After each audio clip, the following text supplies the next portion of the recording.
Okay, cool.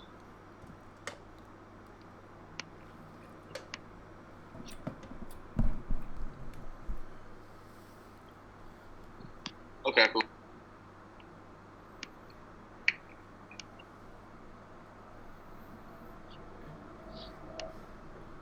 Stand up, New York Met fans! We may be experiencing a later game tonight. There is rain in the forecast. There's currently a weather delay in Atlanta. But regardless, I wanted to have JC on the channel to talk some Mets. So regardless, we'll just talk some Mets if they don't play tonight. But here he is. Here's JC. How you doing, my man? Hey, Chris, how's it going, man? How you I'm doing? doing good, man. Before we get started, what's going on, Texas Liberty? Alex Sports in the house. The entertainer talking porn in the house. Thank you guys for doing it. Enzo. But before we get started, I just wanted to say congratulations on hitting 10K. Dude, I appreciate that, man. I mean, the one thing about my channel, I never really try to focus that much on, view count, subscribers, and whatnot. But nonetheless, I got to be honest. When I first started out the channel, I didn't think that was something that was a possibility. So it's cool to definitely see that number. It's cool, and I appreciate it. I mean, I definitely wouldn't have hit 10K if it wasn't for you. So yeah, man, I appreciate it. No, man, are you kidding me? I wouldn't have hit near where I am without you. So I always appreciate, you have always coming on the channel, and I love working with you. You're one of my favorite guys on YouTube, so I appreciate you coming on. What happened to my pop-out chat? Damn it. Because my chat's all blurry on my computer. I can barely read it. Hold on one second. Let me pop out the chat. Yeah, sounds good. And like Chris alluded to before, right now I guess the Mets are in a weather delay, and then on top of that too, we also have the Reds and the Cardinals still going on. That's in the 8th inning. So yeah. Thank you so much for the super chat. Joe Moosey says, "Stand up, Jet Central fans." Joe, what's going on, man? Joe Moose is awesome, man. Joe Moose is the best.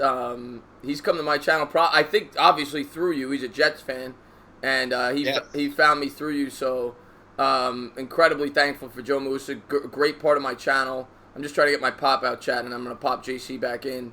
But yeah, there's a weather delay right now. You've got the Cardinals and Reds at 9-5 here. They're showing that. Let me pop out this chat. Hold on. Oh, that's why this Red Stadium looks a little different, because they're playing in Mexico. I'm sitting here looking at their I don't know what it is about this Reds team, because I thought the Cardinals were home for a little bit. I'm like, this looks like a weird AstroTurf stadium, but they're playing in Mexico, I guess. That's what it is. This pop-out chat's taking forever here. I might have to just pull it up on my phone. We'll see. But either way, let me bring you back in. There's JC. Let me expand him. Oh, we got John in the chat.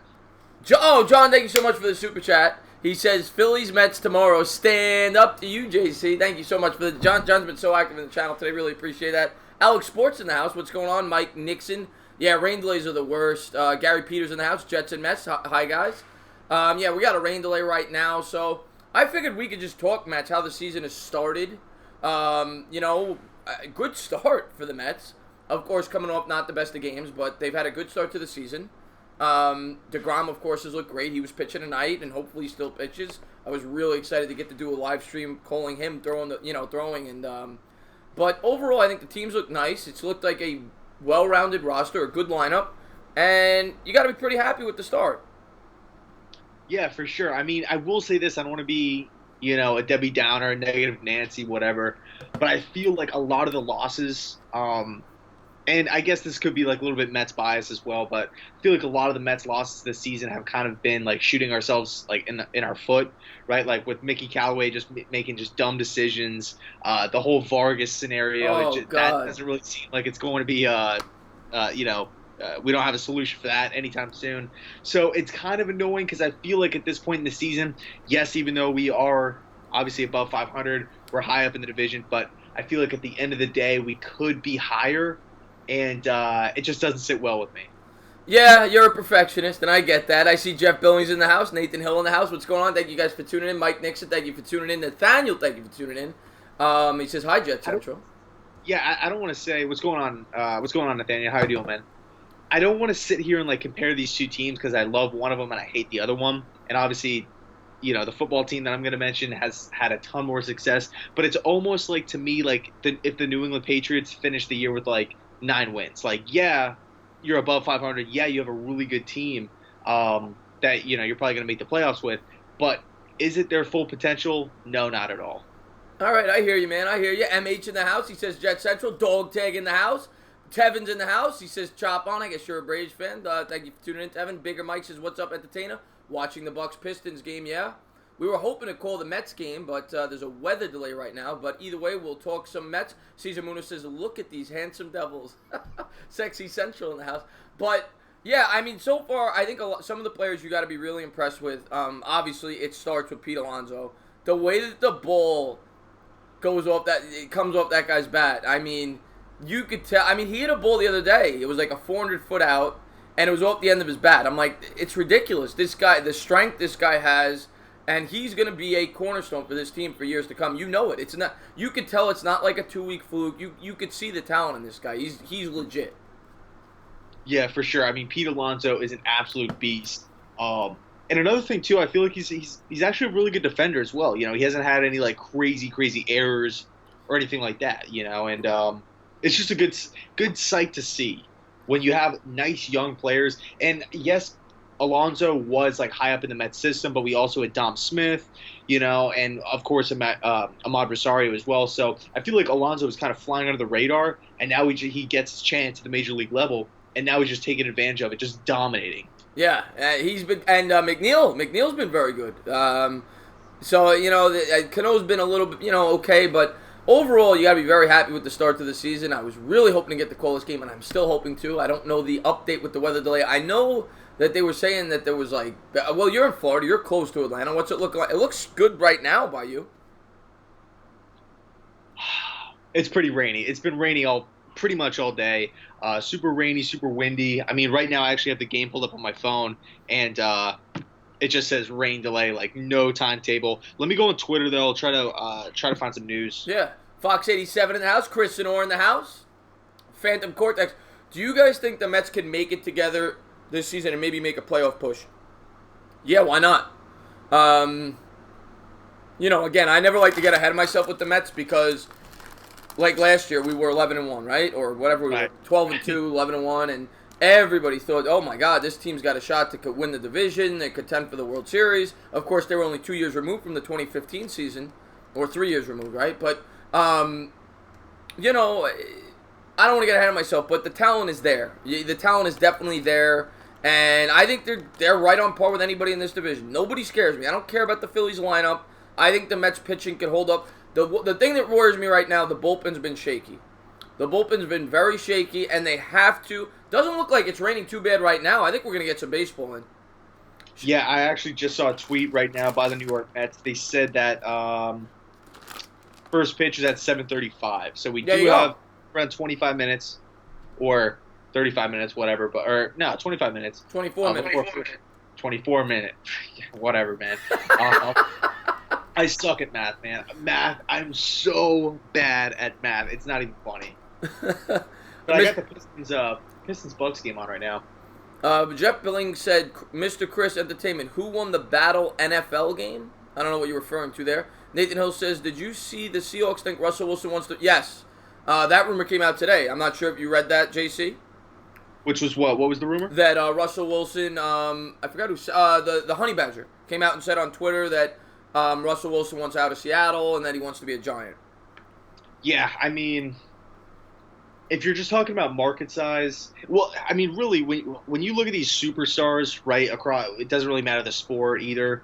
I feel like once they've achieved a certain level of, I don't want to say greatness, but a certain level of just dominance in with just playing the sport, whether it's Super Bowl champion, MVP, whatever, Offensive Player of the Year, there's kind of the hunger for more, and I feel like going from Seattle, a super small market, to a team like the New York Giants, a lot of history, bigger city, obviously, bigger challenge. I think that's what Russell Wilson wants. You think that's what he's attracted to? Yeah, and it makes sense. Because he won a Super Bowl, right? He's already considered one of the best quarterbacks in the league. They haven't really shown that they protected him. And we got Peter in the chat. Yeah, I just want to say thank you so much to Peter. And Sports Extreme also says, stand up, New York Mets fans. We're going to be calling the game. It's going to start at 7:35, weather delay. And thank you so much for the super chat, Peter. He says, can you stream an Islanders Stanley Cup playoff game. I, of course, streamed my first hockey game today. I thought it went pretty well. I'll tell you what, if the Islanders make the Stanley Cup, I'll do it. You know, I'm gonna probably do one game a series. So every time they advance, I will do one game. But yeah, I'll absolutely do a Stanley Cup game if they get there. Chris, do you prefer the Rangers or the Islanders? Islanders, because I grew up on Long Island. But I'm not a big hockey guy. But if I'm picking a team, I'm going with the Islanders. And and I don't know if if the people in the chat know this or don't know this, but I'm actually not from New York. I'm not from the Northeast. So who like if you're a New York Ranger fan, like what like region in New York? Well, there's tons of Ranger fans on Long Island. It's not like, but I would say the Island's probably at least 60-65% Islander as opposed to Ranger. The city's Ranger. The city's definitely Ranger. Upstate's probably... The Rangers own everything but Long Island. It's kind of like the Mets and Yankees. The Yankees kind of own everything outside of Queens and Long Island. That's kind of Met territory, but it's kind of like that. Okay, I got you. Yeah, hockey's one of those sports that like I really, really want to get into, but I don't know if it's because I'm from Florida. I don't know how to ice skate and never been ice skating or anything like that. That's why like I couldn't really get into it, but it's definitely an awesome sport. Have you ever been to a hockey game? No. I'll tell you, and I'm not a big hockey fan. Guillermo's in the house. Entertainer. Who would you rather have, Darnold or Kyler Murray for the Giants? Darnold. Not even close. Entertainer, if you need me to sing, I can sing the national... Oh, I would love to hear you sing the national anthem. Gabe says, what's up, Entertainer? Joe Lutz says, poo-poo face. Okay, thank you for tuning in. A-Woods, these Isles are stressing me out. The Isles are looking good, A-Woods. What do you mean stressing you out? You guys are up 3-0. But I was going to say, out of all the four major sports, and I'm not a hockey fan, I actually think the best live experience is at a hockey game. The live games at a hockey game, really good, really fun, entertaining. What games have you been to? I've been to probably like 15, 20 Islander games in my life. Oh, okay. Yeah, so you've... Yeah. Yeah, so you definitely seen your fair share of hockey games. Yeah. I don't watch them, The thing is, I'm a Knicks fan. I'm more of an NBA fan, and they obviously coincide with one another, so it's hard to follow both. You kind of almost have to pick one or the other, so that's why I go basketball, but I do watch the playoffs, I watch the playoffs. I hear you, man. Yeah, it looks like we got an injury here. Lolly Mack in the house. What's going on, Lolly? How you doing? By the way, anybody that has not done so, JC's link is in the description below. We're going to be calling this game. It's starting a little late tonight. It's starting at 7:35. Thank you for the honk. Every time somebody honks, I don't know if you know this, JC, that means somebody joined the channel. So I appreciate that. Thank you for joining the channel. But I want everybody that has not done so to go over to JC's channel and check him out. And once again, I want to congratulate you on 10K. You hit it last night, you told me. So congratulations on that. Yeah, dude, once again, I appreciate that, man. It means the world. And then John actually has a question. He says, JC, do you think the Nationals will sneak and take the NL East? It's a good question, man, and I got to be honest with you. Even though I feel like it's a low possibility of that happening, I wouldn't rule it out because they still have really, really nice pieces on that team. Anthony Rendon, Chris, how much I like Anthony Rendon. Well, I don't like him like I'm rooting for him, but I respect Rendon and what he can do defensively and offensively. This guy is a beast. What a start he got off to. What a start. Yeah, he's off to a hell of a start. And Rendon's the best player on that team now. Really good player. He's always been underrated. And UCF Jaguars says congrats to Jet Central on 10K. Please go over to UCF as well. Always like when he stops in. Can't do call-ins when I have a guest on. Jet Central, would you take Quinnen or accept a trade that gives us a late first-rounder, a second-rounder, and a third? Well, you're not taking a late first if you're trading down. You want an early first. You want like a 6th, 7th, 8th overall pick, right?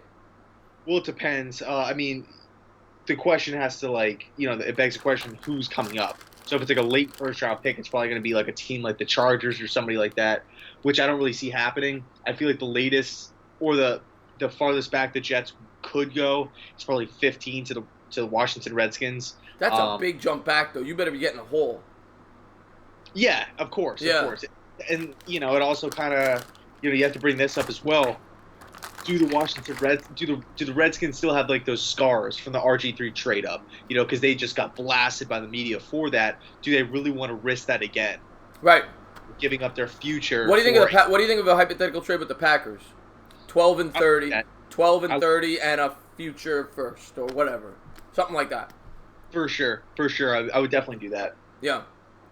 But why would the Packers trade up to 3? They're not in the market for a quarterback. Realistically speaking, if somebody's trading up to 3, it's going to be the Giants. It's going to be maybe the Broncos. Oh, thank you so much, Joe Moose. He says, got to go watch the Red Bulls since the Mets have 1,642 games left in. Joe Moose is a big soccer fan.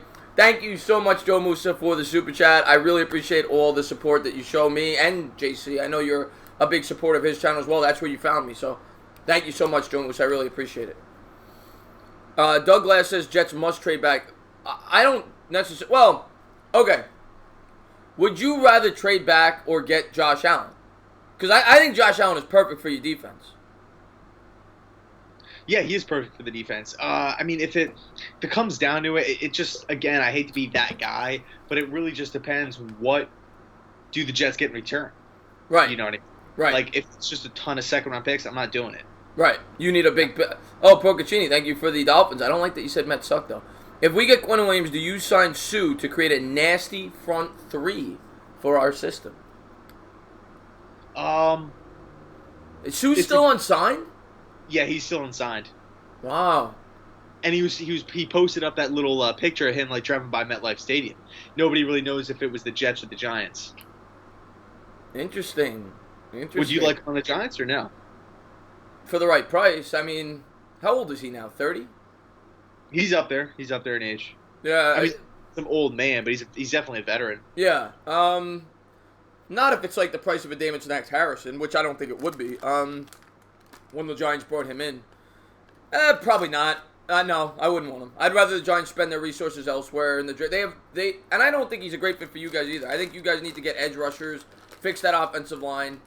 The entertainer took a point. Did you see my reply? No, Fox 8. Oh, you're talking about him. I'm sorry. Phillies will win this series 2-1. Well, they're playing tomorrow. They're not playing tonight. So, Guillermo, I get that logic. You're thinking like the Rams, right? With what they got going on over there. Aaron Donald and Sue, obviously the 2 interior linemen. And it kind of makes sense. It's definitely a fair point. As a Jets fan, though, and I love Quentin Williams. He's my favorite player in this year's draft. I would want an edge rusher. I feel like you guys have needed an edge rusher since John Abraham left that team. Like, I would want Josh Allen or Bosa if he ever fell. Yeah, I mean, if we trade back, I would definitely pick up Jawan Taylor for sure. Like, and I feel like in a perfect scenario, perfect world, the Jets would trade back with the Giants for 6 and 17, maybe like a late round pick. Don't even bring up that possibility. I want no part of that. As Jets fans, we need the Oakland Raiders to pump out as much stories of them liking Dwayne Haskins as possible to make the Giants jump in front of the Raiders and pick Haskins. So you're not believing all the hoopla that says that the Giants and that Haskins is falling down draft boards and that the Giants... No, not at all. You think it's smoke? It's either smoke or they're just complete morons. Like, how are you a team in the top 10 that needs a quarterback, yet you don't do any work on Dwayne Haskins, the number 1 quarterback? Like, well, no, they did work. They went to his pro day. They did work. There's too much false. There's too, like, you know, how is it that the New York Giants? Okay, I get it, historic franchise, Eli Manning, whatever. Everybody's still obsessed with Eli Manning. And there's still people in the organization, there's still a bunch of fans that want Eli still. How is it that you prefer Drew Lock to him, Daniel Jones to him, Kyler Murray to him, and then you have the report from ESPN that literally said they did not do any work on Haskins. Then you had another report from Bleacher Report, Matt Miller, saying that the Giants love Dwayne Haskins. There's too many. It's too much over the map. Now I want to get your take on this because I get a lot of slack from Giants fans. And Troy Flett, what's going on, my man? Thank you for tuning in the stream, buddy. I get a lot of slack, and Clay Farrell at 17 does make sense, Gabe. Even though he doesn't fit the Giants system perfectly. But I get a lot of slack from Giants fans. A lot of Giants fans are big Kyler Murray guys. And it seems like the Giants fan base is kind of falling out of love with Dwayne Haskins. At least that's the pulse that I get. Like, whenever I bring up Dwayne Haskins, people say I'm crazy. Like, that's the feeling I get. I'm a Haskins guy. I think he's the best quarterback in this class. I want to get your take on it. Yeah, no, you're not wrong. Haskins is the best quarterback in this class. The only reason why people are starting to think Murray is superior to Haskins is because the Cardinals and Kingsbury have the number 1 pick. If that was the Bengals, the Chargers, the Giants, whoever, another team that needs a quarterback, the Redskins with the number one pick, Haskins would be the number one guy. It wouldn't be Murray. I mean, you could even make the argument if Kingsbury wasn't the Cardinals coach, Murray would not be talked about going number one or number two. He wouldn't be. Yeah. Yeah. I mean, we remember when he first came out when they said he might play. I mean, now part of this was definitely in large part due to the fact that they thought he could play baseball. But a lot of people had him being a late first-round pick, early second-round pick. Now, like I said, now that you know he's playing football, he's moved up charts. But I'm surprised that people seem to, there's no reason for it. What's the reasoning? Like, everyone was so high on him 3 weeks ago, a month ago. He had a good pro day. He had a good combine. Combine. Like, why all of a sudden are people falling out of love with this guy? It seems like a lot of smoke. It's too much. I mean, let me ask you this: who's falling out of love with him? Is it the fans? It seems it seems like the media almost is like, I don't know what it is, because the fans were so hype on Haskins, and then the media kind of is like painting this narrative that he's not as good as people thought he was originally, and he's falling out of, some of the scouts are falling out of love with him. Now the fans are just jumping ship. They don't, at least I'm not saying all of them, but a lot of fans are not on the Haskins train. Yeah, I've really only seen two negative reports about Haskins falling. Haskins in a negative light. Number one was the New York Giants thing where they, ESPN said that they haven't done any work on him at all. And then number two was, I forget who reported it, but they said that Haskins could fall out of the top 10, which is a realistic possibility. And to kind of put it into context a little bit, I think Kyler Murray, Locke, Haskins, Jones, all these guys in this year's class are below the big four of last year's class, right? Darnold, Mayfield, Allen, and Rosen. I would take all four of those guys over any of these guys. You would take Allen over him, really? For sure. And no Rosen. doubt. And Rosen. Well, yeah, Rosen has talent. I just don't love his personality, but he has talent. Yeah. I agree with you, Douglas. If any of those quarterbacks, Allen, Rosen, whatever, Darnold, Mayfield, if any of those guys were in this class, they'd be the number one pick. If the Cardinals needed a quarterback. Of course. Yeah, of course. I don't necessarily disagree with that. Definitely Darnold and Mayfield for sure. And probably Rosen. And Allen, I'm up in the air. But definitely three for sure, I agree with. I'd take Murray over everyone but Baker Mayfield, Chuck Shart says. And I like Chuck Shart. He's a very educated fan. So like I said, some people love Murray.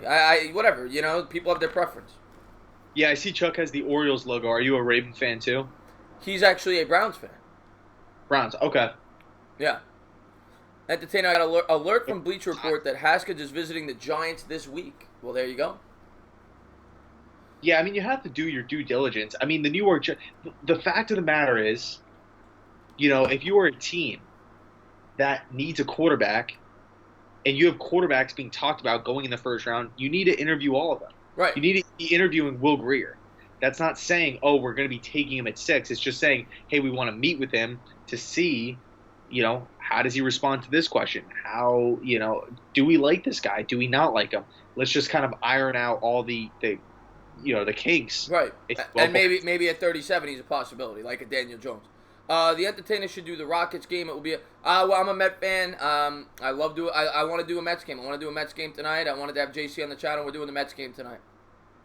Do you think Darnold would have done better with Baker's Brown offense from last year?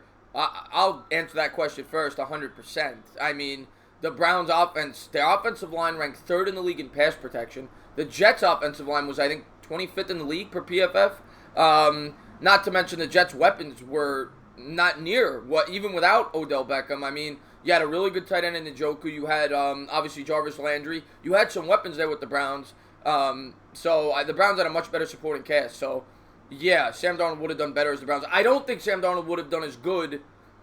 And part of this has to do with age. Like, I'm not saying Sam Darnold can't be as good or even better than Baker Mayfield. I don't think it's an impossibility at all. But I don't think last year Darnold would have done as good as Baker in that same situation. But I think he would have done better than he did, if that makes sense. Yeah, no, it makes complete sense. I feel like the Browns, and, all jokes aside, everybody makes fun of Cleveland and whatnot, but I honestly, when you look at the players, once Hugh Jackson left, the Browns were the best. They had the best situation for a rookie quarterback. So I think whether you're talking Rosen, Darnold, Allen, I think any one of those quarterbacks would have done better with Cleveland than their respective teams. The funny thing is, going into the year, I remember this because when we were on your channel, we were talking about previewing the season, and we thought that Rosen had the best situation. In Arizona, the nice weather, Larry Fitzgerald, David Johnson, we thought that was the ideal situation, and it turned out to be a horrible situation. It's crazy. It's crazy when you look at it, David Johnson was once considered a top 5 running back. This guy's not even considered like top 15 anymore. They fired their OC, they fired their head coach, Sam Bradford. It's falling off, yeah. And the Met game should be starting, guys, in 7 minutes. I see the Let's Go Mets comments. There was a weather delay. So we're just talking broad sports. Obviously, JC's a Jets channel. So we broke into the football discussion. We talked a little Mets before. But I'm excited to call my first baseball game with you, buddy. Yeah, man, it should be fun. Hopefully there's not a little bit of the delay. I don't think there will be because it's on ESPN. So I think it should, well, maybe because we're different cable providers. But I have to pause and rewind, so if I'm ahead of you, I could pause it for a couple seconds. I got you. Yeah, I actually got the Bucks-Pistons game on right now, and the Bucks are just putting in work. Yeah, no, they're great. They're great. Marcus Graves in the house. He says, let's go Braves. Thank you for tuning in. Bigger Mike says, so many of these successful rookie quarterbacks get drafted into perfect scenarios. For example, Mahomes, we always talk about this, JC. Mahomes was put in the perfect situation, and it's not just his surrounding talent. It's the coach. Andy Reid, as much as people knock him for his playoff success, is a brilliant offensive mind. So, and Mahomes is a great quarterback. He'd be great anywhere, in my opinion, but he definitely was put in a perfect situation. And I think a lot of a quarterback's success, regardless of who it is, has as much to do with his situation as his talent. There's certain quarterbacks, like Aaron Rodgers, you could stick him anywhere, he's going to do great. But they're few and far between. Yeah, and the one thing everybody always forgets, quarterbacks that are picked in the top 10, top 5, top 10 usually are going to a crappy team. All right, let's just call it like we see it. They're going to a crap team. Like in like Houston's case or Kansas City's case, we have teams trading up, just giving up just king's ransoms to move up into the draft. I mean, where were the Chiefs picking? Like late 20s. Yeah, they moved up like 15 spots or something. Yeah, so this was a playoff team getting a rookie quarterback. That's not the same as a team like the Browns or the Jets or the Bills or the Cardinals that were all kind of, well, I shouldn't say Cardinals because they actually moved up, but Bills, really Jets and Browns, these are all like crappy, they had crappy years. These were bad teams. Right. Now they're picking quarterbacks, so I think it's kind of, it's comparing apples to oranges when you're looking at rookie quarterbacks as a whole when people don't take into consideration like what team they're actually going to. Right. Of course. And it's Cole that says, what's up, JC Entertainment? Thank you for tuning in. He's a big Jet fan. James says, yo, what's up, James? Thank you for tuning in. Jet Central, the Bucks are going to beat the Pistons. Oh, yeah, they're definitely going to beat them. Michael says, they'll 5 at the most. He does, but there is no room for him without a DH. Blah, blah, blah, blah. You guys think Bosa's draft stock drops because of his Twitter stuff? Oh, the whole Trump thing? I don't think so. Yeah, I don't think so. It's been out there forever. I mean, I remember talking to my little brother about the whole situation like months and months and months ago. Yeah, I don't know exactly what was said. Did he just say, I mean, as a professional athlete, you should try to stay out of the political conversation to begin with, but I don't know exactly what he said. Did he just say he supports Trump, or was it more over the top, like, I don't know what he said, It was kind of like, I think it was like consecutive tweets that were like, Black Panther is like a way overrated movie. Beyonce's music sucks. Just like kind of consecutive tweets that insinuating are like, something. Yeah. I don't think it's gonna hurt his draft stock. If I was a coach, it wouldn't. I mean, at the end of the day, I might not agree with his political views or whatever, his views on whatever. I'm trying to win football games, and if it's not like for instance, what's his name, Riley Cooper, the thing he did on the Eagles. That was something that if he was going, had he done that before draft, he would have dropped. Like, because that's way over the top. Something like this, I doubt it. I doubt it hurts his draft stock. Yeah, but I mean, it's not like he tweeted it yesterday. I mean, this has been out for long. Yeah. Bosa scares me for lack of pure explosive skill, but exactly, Guillermo. His technique is unbelievable, but he doesn't have the athletic talent of a Josh Allen, or even like an Oliver. Whether or not you support Trump, it was the other way around, this wouldn't be a big deal. They're ripping him apart, and it's good. Let him drop to the Jets. I will. I think the Jets. I think the Jets would take him in a second. I'm tired of these star quarterbacks getting 25% of the payrolls. I thought as a Giants fan, I wanted Russell. Exactly, Clocks. That's what I've been saying. I would rather draft a quarterback because that's how you win in the modern day NFL. When you could get a quarterback on a rookie contract and you're not paying a 30, 31-year-old quarterback $35 million a year, that's how you win because you could build the roster around them, in my opinion. Plus, like Wilson, he's been in the league since 2012 or 2014. Which one was it? No, 2012. He's going to be 30 this year. I know that. He's not the most healthiest guy either. Yeah. Buster Cherry, what's going on? Douglas says Bosa called Kaepernick a clown. Oh, is that what he said? He called Kaepernick a clown. Yeah, that was another thing too. And we're getting ready to go here. They're in the broadcast booth. We see Alex Rodriguez, the former Yankee, calling the game. Never like seeing a former Yankee calling a Met game. Douglas says Oliver's I've said that from the start. There is no way Ed Oliver gets past the Packers at 12. That's where I have him pegged, but I think he could certainly go 6 to the Giants if the draft breaks out a certain way. I'm going to give you a scenario. Well, if they passed on Haskins. That would be the only way, but. And here they go. They're showing DeGrom there in the dugout. I mean, you want to talk about a special pitcher, JC. This guy's a treat to watch. Every time he takes the... How good is this guy? Yeah, absolute beast. Yeah. Are we synced up, by the way? We should make sure of that. I'm sorry? Say it again? Are we synced up? The TV. Oh, I don't even have the game on. Hold on, let me flip it to it. Yeah, they're about to start. Okay, so right now Freeman's running out of the I'll let you know when they stop showing them on my TV. They just did. Now it's a broad view. Now it says Freeman's throwing the ball, like warming up. I think you're ahead of me. Okay. By about a second or two, but you can't pause, right? Yeah, I can't pause. Now they're showing the picture. I think is that Teheran? I didn't even look at the matchups today. Yeah. Those Braves uniforms are nice. I like them. Yeah, they are. Julio Teheran on the year, 6 ERA, 1-1 record with a 1.53 WHIP in 15 innings pitched. So usually, and he always, the Mets always struggle against this guy, but often a bad start for him so far. Rocky start for the talented pitcher. I would love to sign Keuchel. Dorian Smith says DeGrom sucks. That's interesting. That sounds smart. One thing I don't like about this lineup is Brandon Nimmo in the leadoff spot. Yeah, he started to hit, so maybe they're rewarding him. But yeah. Well, who would you lead off though? I guess McNeil, right? McNeil. Yeah.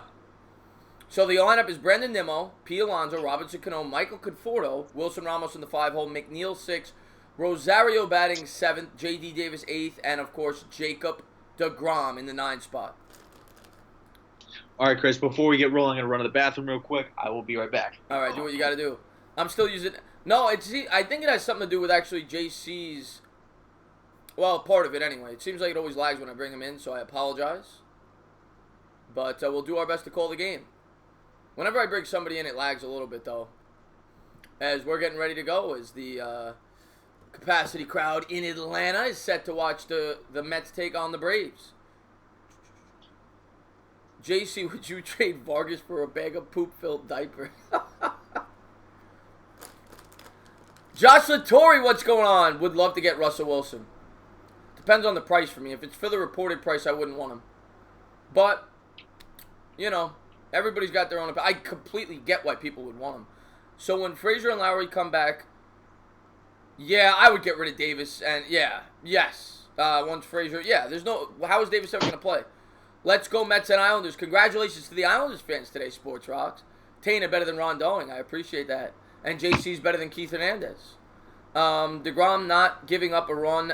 I hope so. Let's not jinx anything. You ready to go? Let's roll. All right. Tana, what do you think of Ron Doing? I must have missed that. What's the Ron Doing controversy? Here we go. Cool, I appreciate that, man. It means the world. Nimmo will step in, and the first pitch is a 90-mile-an-hour heater on the inside corner for strike 1. Yeah, it's Cole is awesome, man. And Nimmo on the air with a 758 OPS. I missed the rest of his stats as he digs in. He's, of course, got that famous smile. Here's the pitch from Teheran. Upstairs with a ball. It's 1-1. Yeah, I'm a little bit ahead. Yeah, can't do anything about it. If I was ahead, I could pause it, but I can't fast forward. Nimmo on the air batting 217. Teheran looks in from the... so he pitches from the stretch? Yes. You don't see that often from a starting pitcher.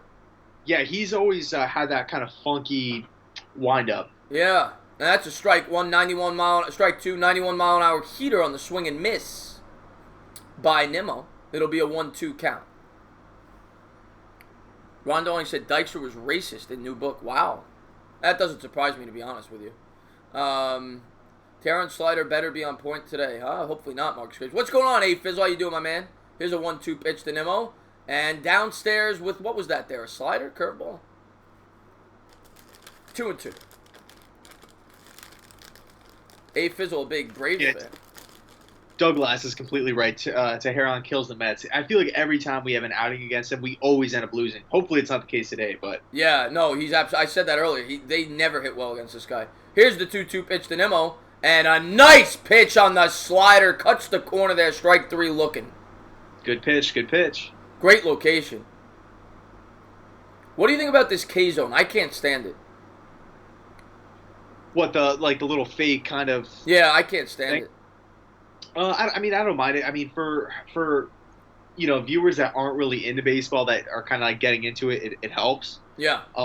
But I wouldn't take it as God speak. I wouldn't take it like it's the end-all, be-all. Right. I just don't like looking at it. And here's Alonso coming up to the plate. Of course, off to a great start. Teheran with a 90-mile-an-hour heater upstairs, ball one. Good eye by Pete. 17 RBI for Pete Alonso. That's an insane number. What a start he's been off to. What a start. And he digs in. He's fourth in the league. Not just the National League, in baseball with a 1.299 OPS. Here's the pitch from Teheran. Swung on and fouled off. I definitely want to make a trip up to Atlanta to check out their new park. I went there last year. It's phenomenal. Is it nice? Yeah, it's the same architect who made Citi Field. Okay. Yeah. Really nice park. Here's the 1-1 pitch to Alonso. Fastball swung on, fouled off along the backstop. 1-2. Mets definitely lose today. I'm taking all bets. What do you want to bet? MLB ranks this season. Alonso. Wow, he's just killing the ball. Yeah, it's cool. Yeah, Adam LaRoche. He was another guy that would just dominate us too. Oh my God. Go. Here's the pitch to Alonso. Swung on and hits it in the hole. There's a base hit. Well, you're more. Man, I'm a little ahead. You're more than a little ahead. That was like 3 seconds ahead. Let me see. Maybe I'm. No, yeah, I can't fast forward. But Alonso with a seeing eye single there as he hits it up the middle. So the Mets got a base runner on here. Man on first. 1 out. Good piece of hitting there. He went with the pitch. Yeah, nice little opposite field single. Oh, so they had the shift on there. You don't see that often for a righty.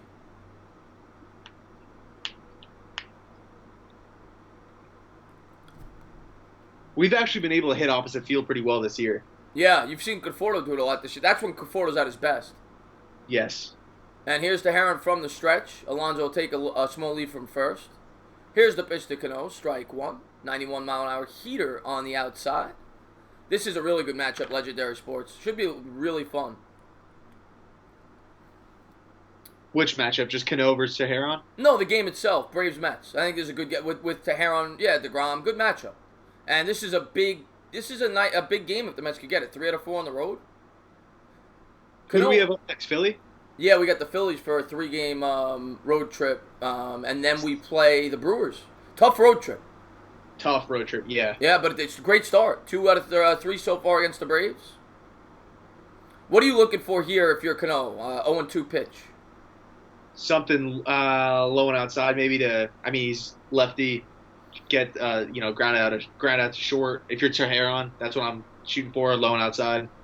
Yeah, maybe something in the dirt. Try to get him to chase. Here's the pitch to Cano. Swung on and fouled off the backstop. He is coming with a lot of heat early on. 91 on the gun again. A lot of fastballs. A couple of sliders mixed in, but a lot of fastballs early on. Yeah, it's looking like he's going for the strikeout here as opposed to putting Cano in play. I mean, if I was pitching, I would try to, bait him into maybe like a low outside changeup or something like that. Get Cano to swing in the dirt, double play.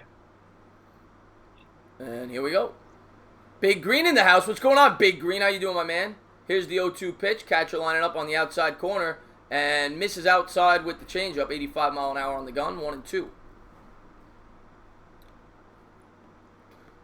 Don't you love that name? The Entertainer Talking Porn.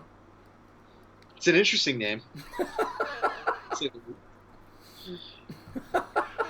I saw him in there earlier. I had to double take real quick. And here's Cano. Alonso takes a small lead from first. 1-2 pitch. Swung on and missed on the slider. Teheran's filthy tonight. That was another nice slider right there. Yep. Yeah, he went upstairs, then low and outside, then fast and inside. Changed the eye level. Yes. Cano's, he's struggling this season, but I'd like to think as a Met fan, taking history into account, that he's going to get back on track. Yeah, he will. He's a pro. He'll get back on track. Early still in the season. Do a networking stream. Here's Conforto at the plate, man on first, and here's the pitch to Conforto. Fastball outside, 92 miles an hour on the gun, 1-0. I love this. This guy's my favorite player on the team. I love Conforto, rather. Yeah, I'd have to say my favorite player is Diaz. Yeah, you love closers. You freaking love closers. They're awesome, man. They're just like mentally strong. Just come in, just shut the door. And here's the 1-0 changeup outside. It'll be 2-0. Good eye by Conforto there as he lets it go off the plate right there. Let's see. Entertainer, stand up. Steven Mendez, what's going on, my man? Thank you for tuning in, buddy. If you have a dominant closer, you have 9 innings to score runs, but the other team only has 8. You're right. Here's the pitch to Conforto. 2-0. Fastball. Changeup, actually. Swung on and missed. Good pitch there. Entertainer talking sexy Jets, man. What are you talking about? I didn't say that, but all right. Piazza is my number 1 Met. My favorite Met of all time is Edgardo Alfonso. I loved him. And Reyes. I loved Reyes. Ooh, sorry. I have to keep my emotions or my reactions kind of. Oh, ripped down the line by Conforto. Alonso's going to round second, head to third. Are they going to send him home? Here comes the throw to the cutoff man, and they're going to hold him at third. It'll be second and third. Conforto, what a nice job of hitting there. He rips that right down the line. Nice piece of hitting on the slider. So we got second and third, 2 out. Yeah, Teheran's been coming with that slider a little bit. That time, I think he left it a little too much over the plate. Conforto was able to collapse those hands and pull it over the first baseman's head.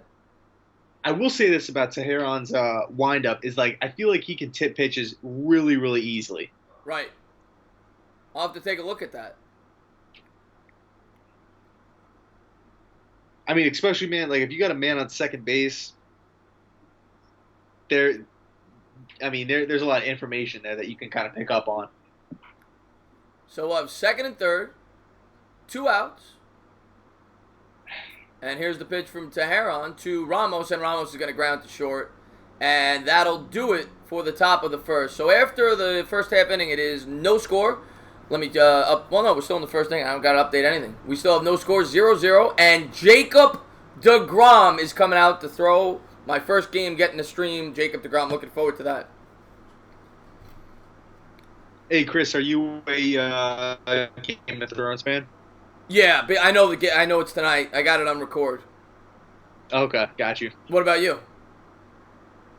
I watched the first 2 seasons, and I enjoyed them. But midway through the 3rd season, it was just such a commitment. I feel like if you look at your phone for 2 minutes, or you miss one conversation in the thing, you're just screwed. You're gonna have no idea. You have to be accountable for every second of the show. And that's my biggest problem with that show. That's my biggest problem with that show. And I love the show, but I completely get that. It's almost like watching a full-length movie every episode, because you can't miss anything. Yes. Because there's so many storylines going on at the same time. I mean, it's a good show. special effects, the acting, and all that stuff. The story I think is pretty good, but I just feel like it's just you have to account for so much information. Yeah, it's a lot. It is a lot. It's not like a simple show like a Seinfeld or Friends. You just tune in and you're like, all right, I just want to watch this for a half hour and tune out. And yeah, you're absolutely right about that. Yeah, it's not like I'm anti, series because there's a whole bunch of shows I love like Stranger Things and whatnot that I could follow along easily, too. But it's just something about Game of Thrones, man. There's just a lot of information. Oh my god, I love Stranger Things. That show's great because it reminds me of all the '80s movies. And not you didn't grow up in the '80s, but you seem to have a fixation with the '80s. You seem to like the '80s. Yes. Yeah, Stranger Things. Love that show. That show's great. John, sorry, go ahead. No, go ahead. No, I was just gonna say, John asked a question. He said, JC and Entertainer, would you guys take Ben Simmons, even with him not shooting well? Yeah, I mean the Knicks roster is so bad. I mean, Ben Simmons is still a really, really, really good player. He just can't shoot. He's got to develop a jump shot. But yeah, I would take him in a second. And Taylor says it's a good show, but it can get really emotional. Yeah, exactly. I love the show, but you get really involved in it, right? You become emotionally invested. And here we go.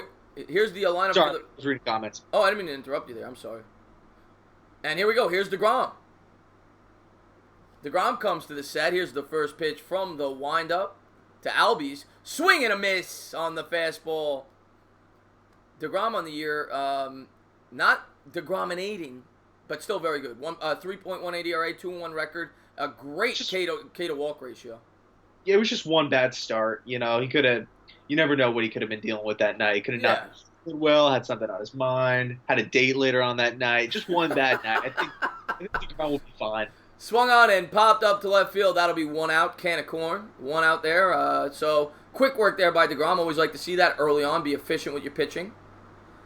Ben Simmons is trash because he's on the Sixers. Yeah, he wouldn't be trash if he was on the Knicks. I would take him. Joel Embiid's their best player. Oh yeah, that's right. The sports reaction is not stuck. That's stuck in the '80s. He did a new channel now. Oh, are you still going to be doing '80s film or '80s movies reviews? He transferred to the sports element. Oh man, that's awesome, man. Like it's going to be sick. I love the channel too. Yeah, it was definitely. I definitely have to go rewatch all the ones I missed, all the videos that. Wait, he's going to keep the videos up though, right? Yeah. Oh, I don't know. I think he took him down actually.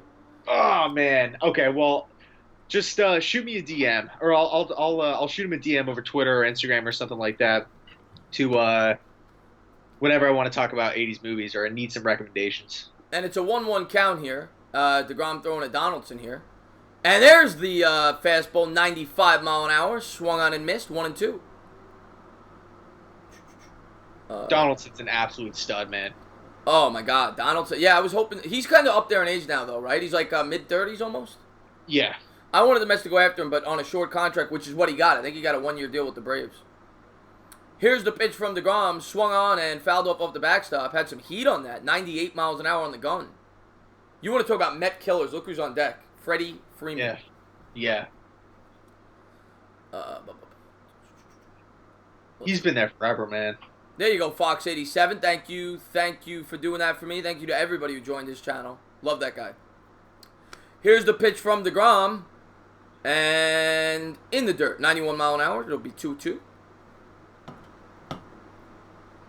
Okay, Goatquan says, Jet Central, I want to hear you say that Saquon Barkley is the best running back in the league.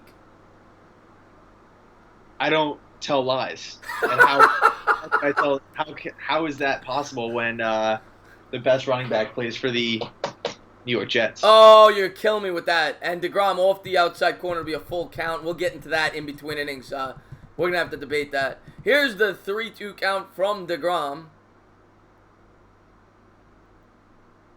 DeGrom looks like he missed some spot on his neck today. He's got some hair there. Didn't shave too well. And here's the full count. DeGrom, he wheels, he deals, and ball 4 off the outside corner. So they have a man on. It's like the anti-mutton chops. Like he has everything grown in except for the mutton chops. Right. Weird. It is weird. Did you guys see YouTube doesn't allow creators with... Yes. No, they do allow them to live stream. Le'Veon Bell was the running back, Taylor. They got him in free agency. They do allow them to stream, but it can't be on a cell phone. Who even cares? Like, I don't know. I don't even know why YouTube makes these rules. Yeah, it doesn't make any sense to me. But here's DeGrom from the stretch. Freeman at the plate, and nice pitch there. Strike one on the inside corner.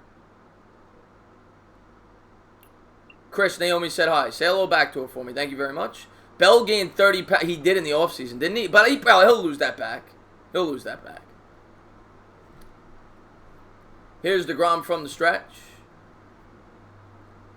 And the pitch. Fastball inside. Ball 1-1-1.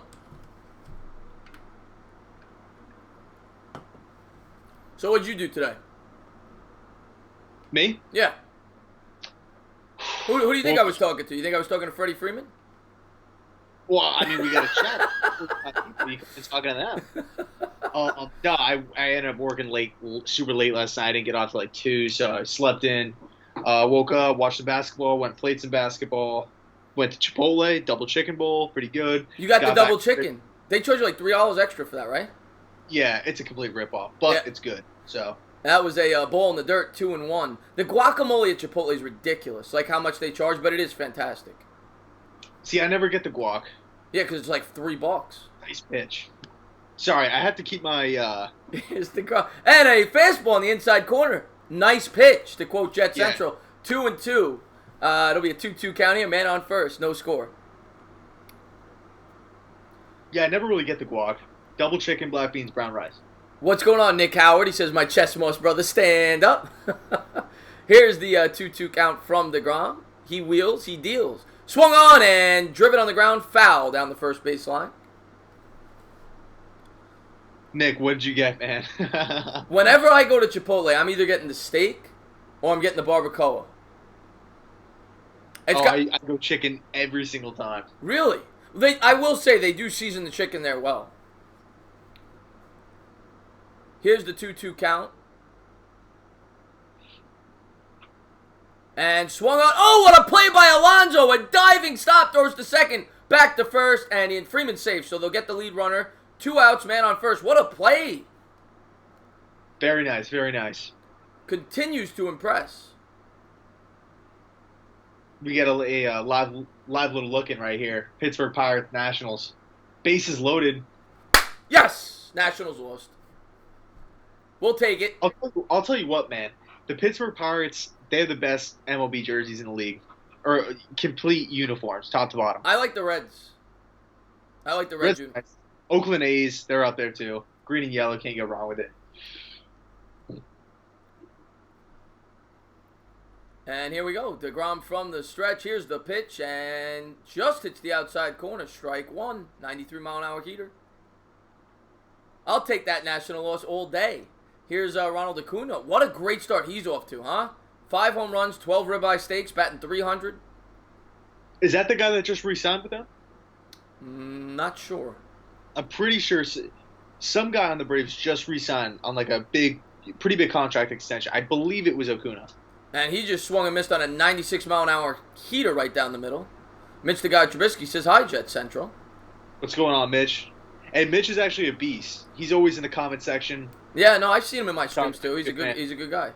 Here's DeGrom, and fastball upstairs. Ball 1-2. Yeah, Nathan, A-Fizzle. Yeah, Acuna, 8 years, $100 million.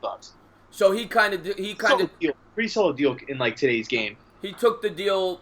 He took security rather than trying to get that big payday after his rookie contract. Yeah, I mean you can't fault him. I mean, look at Matt Harvey. Matt Harvey should have done that, right?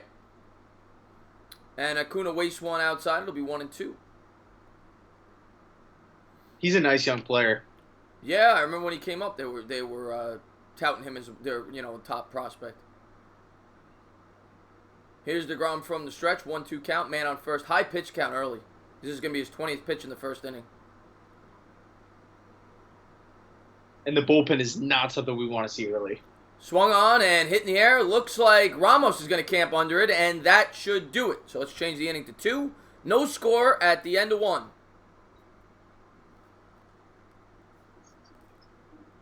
Baseball scoreboard is much easier to keep up with than basketball. Baseball? You think so? Well, basketball, you got to change the score every time there's a basket. Oh, just as far as the streaming goes, okay. Yeah. The Bucks game. What is that? I said, speaking of basketball, flip over to the Bucks game real quick. Check it out. Can you guys explain to me why Rover never comments on live stream / videos? UCF Jaguar asks. I couldn't tell you. There's a lot of stuff Rover does I couldn't explain. Nick Howard wants me to flash the chest. No chest moss today. The GOAT says, are you a big basketball fan? You're a Nets fan. Yeah, I like basketball. Are you working tomorrow? What? Are you working tomorrow? No, I have off. Do you want to stream the Nets game? Maybe. The thing is, and I mean, I know we got 31 people in the chat watching right now. The thing is, when I watch my teams, like outside of baseball, because baseball's pretty calm. It's Right. You're not like going crazy.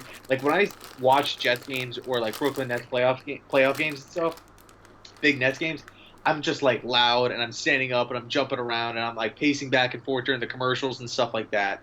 And normally, like on my channels, I try to take a really unbiased approach towards everything. But like when I'm like in the heat of battle, I just can't just like be calm and like give credit and stuff like that. Like I'm up jumping around, screaming and cussing and stuff like that. So that's why I never stream the Jets games, by the way. Yeah. What's going on? I might be down to stream because I know there's a whole bunch of games on tomorrow, right? Yeah, well, you got 2 basketball games late, and then you got the Mets game. Mets play at 7 again Sunday night against the Monday night rather against the Phillies, and then you also have the Nets at 8. Okay.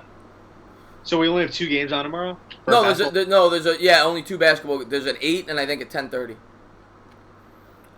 Dark Demonic says, what's going on, JC and Entertainer? Is JC there a fathead out there on the what? No. I'm talking about yeah. Oh. Yeah, and I see UCF Jaguar coming in hot, just making sure everybody knows he did it. But yeah, he painted this logo for me. It's a piece of plywood. Really nice job. I didn't know he did that. Yeah, this is paint. Oh, wow. And if I turn around, it's like it's a wood background. But this thing is always falling down, so it's been up for a few months now. It hasn't fallen in a few months, so I want to keep it like this. But UCF Jaguar actually promised me that he'd make the new logo by the NFL draft date. So shout out to UCF. Good stuff. Jeff McNeil digs in. Want to say hello to Bobby, JMG, Dark Demonic. Thank you for tuning in. Swing and a miss on the 83-mile-an-hour changeup. 1-1 count. And Gabe says, JC, I want you to say Mark Chances is the GOAT. I don't think he'll ever say that. It looked like it early on. 09, 010. Or 09, 2010. Oh, Mike Nixon, I'll have to take a look at that when I get a chance. Here's McNeil at the plate. Is he? What are you laughing at? UCF. I just promised to make me a new thing. It'll be a 2-1 count as Teheran wastes one in the dirt. One thing go ahead. What'd you say? No, I was just gonna say it's crazy how McNeil was drafted in the 12th round and he just worked his way up. Yeah, he's a grinder. That's what I like about him. Here's the 2-1 pitch from Teheran. Swung on and grounded. Fair. It's going to stay in play, and that'll be 1 out. One thing I always notice about McNeil, he always chokes up on the bat. Yeah, I have seen that. Yeah, he always does. 1 out here. Those are always one of the most depressing outs. Just those slow rollers. You don't really know if it's going to be fair or foul, and then it's fair. Right. No action at all. And Gangrene David in the house says 2 amazing YouTubers in one stream. I love it, bro. We appreciate that. Thank you very much.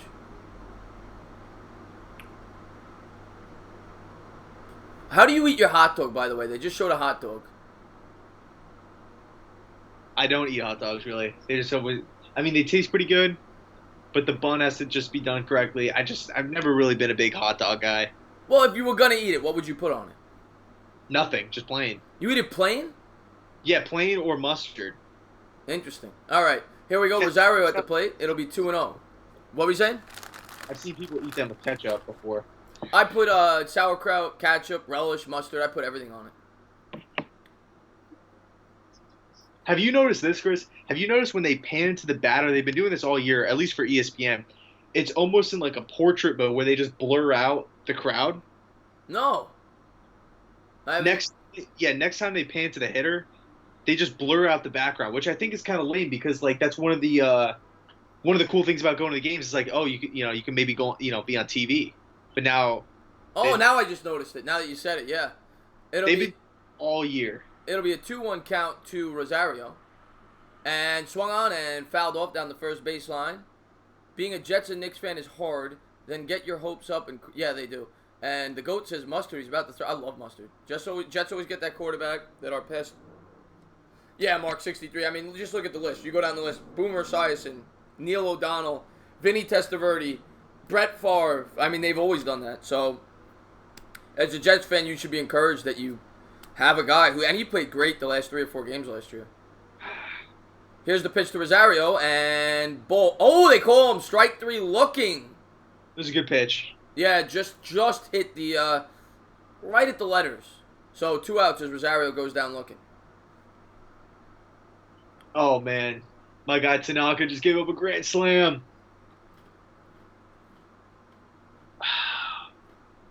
What do you mean? You're a Met fan. You shouldn't be rooting for the Yankees. Well, I like Tanaka. He's a good pitcher. Dude, when he first came over, his splitter was nasty, man. He was ripping off those sliders at like 97 miles per hour. Yeah. And here we go. J.D. Davis will dig, swing and a drive. That's going to reach the gap. It is high. It is far. It is gone. You can forget about it. The Mets lead 1-0 off a bomb from J.D. Davis. Let's go. Dude, I thought it was going to be a drop or a double. 106 exit velocity. A frozen rope off the bat at Davis, 407 feet as he parks one off Tehran, however you pronounce it. Entertainer Jet Central, what's up, gentlemen? What's going on with you, Enzo? Thank you for tuning in the stream. JC Entertainer, I hope to collab with each of you in the near, of course, UCF. And the Mets lead 1-0. Yeah, me and UCF are actually going to be meeting up at some point in the off season where we're going to be doing like it's kind of like a little tradition thing. It's we're going to do like the season predictions, right? Like so MVP, offensive player, rookie of the year, all that stuff, along with like the divisional predictions, right? Like the playoff predictions and stuff like that. So it should be a lot of fun. That's awesome, man. Yeah. And here's the pitch to DeGrom. Swing and a miss on the slider downstairs. It'll be 0-2. And Douglas, I will do it. Everybody always wants me to sing at the 7th inning stretch. I will do it. J.D. Davis sucks at defense, but is a great hitter. Yeah, he won't be in the lineup much longer once they get Lowry back and they get Frazier back. You don't think he'll be in the lineup much longer, right? He is off to a good start, though. 3 home runs now.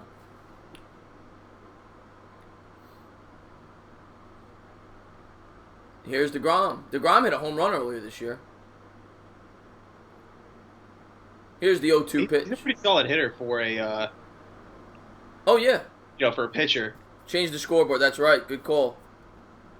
I don't hate you, Doug. I mean, even though we don't agree on all the same things, doesn't mean I hate you. I hate the New England Patriots. I hate the Miami Dolphins. But how could I hate other Jet fans? Here's the 1-2 pitch. And ball 2 inside on the slider. DeGrom can do it all. Yes, he can. Yeah, UCF. Yeah, dude, we did. It's crazy, man. Like that was what 2 summers ago or 3 summers ago? I think it was 2 summers ago, where we first started up the predictions. Here's the 2-2 pitch, and just caught the corner on the outside, strike 3. So that'll do it for the top of the second. But the Mets get 1 off the J.D. Davis bomb. Here we go. Big Mike says, did you hear about Jadeveon Clowney Eagles trade rumors? I have not heard about that. They just franchised him. I haven't heard anything about the Eagles, but I did hear about them like having a little bit of an impasse as far as like signing an extension. Aragon Kwan says, I like the voice of Right Man. My name's, I don't know if you're talking about me or Jet Central, but probably you. You got a beautiful voice. What are you talking about? Jet Central and Chris, will you guys be live streaming the draft? I'm doing it with Bad Dog, but I want to do. I talked about this with JC. I want to do either a draft recap live with JC or pre-draft. Do something. I definitely want to do something with the draft with Jet Central, and I'm sure we'll do that. And what are you doing for the draft? You're doing something, right? Yeah, I'm going up to Orlando. It's weird. Like usually, my birthday lands on the draft every year, so I'm going up to Orlando for it with my little brother, and we're gonna be streaming the top 10 picks, just like the first top 10. Um, so it should be fun. I'm definitely looking forward to it. Awesome. Um, what do you think of the tight end that you guys used to have? I can't pronounce his name properly, but ASJ to the Patriots. Jenkins, Sefron Jenkins. Oh, I mean, I liked him when he was a Jet. I mean, I don't really care. Like, it's not like some. I see a lot of people on Twitter like freaking out. I mean, it's not like he's gonna make like a huge impact. Yeah. I mean, the Patriots are gonna have success with or without him. So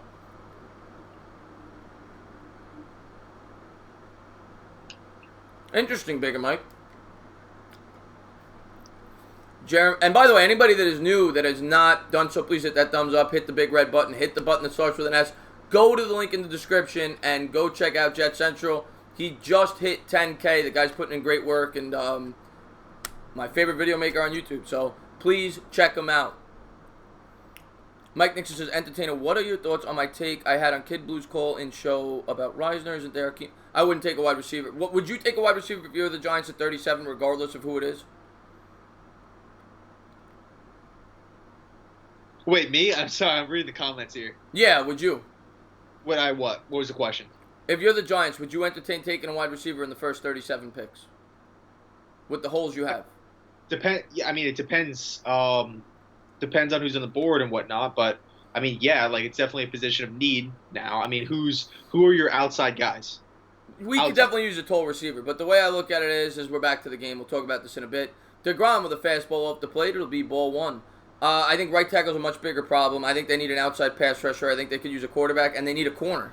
So I would rank wide receiver probably 6th. I think they need a linebacker too. Here's the pitch from DeGrom. Swung on and driven down the line. It is gone. That was Markakis, right? Yeah. Nick Markakis ties up the game with a solo shot down the right field line. We're all squared away at 1. Solid piece of hitting. Oh, yeah. Same kind of swing that Conforto had early on, only he was able to lift it. Yeah, he was able to collapse the hands and drive it down the line. Yeah. Namath is overrated. I think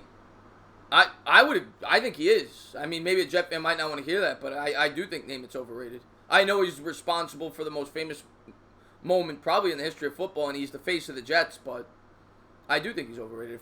And I'm curious to get JC's take on that. Yeah, I don't think the one thing everybody looks at is like numbers and stuff like that. The one thing everybody forgets, like yeah, he did throw a lot of picks, but the yards and the touchdown passes in that era, that's unheard of. Late 60s, early 70s, throughout the 70s, to be throwing for that many touchdown passes and yards. I mean, back then football was like a running. You handed the ball off. NFL teams, they were running teams. They weren't throwing teams like the New York Jets.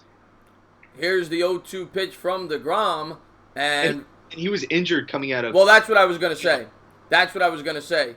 It was the injury. If he had not gotten injured, he would have been unbelievable. That's what everyone says. So they would literally have to drain his knees after every game. Like his knees would be swollen. They would take a needle and they would drain out like fluid from his knees every single week. Yeah. Or every single game, I mean. And here's the 2-2 pitch from DeGrom. And strike 3 on the changeup. Nice pitch there, running away from the batter. 1 out. I agree with that, UCF. And I like Darnold. But I don't think he's a sure thing.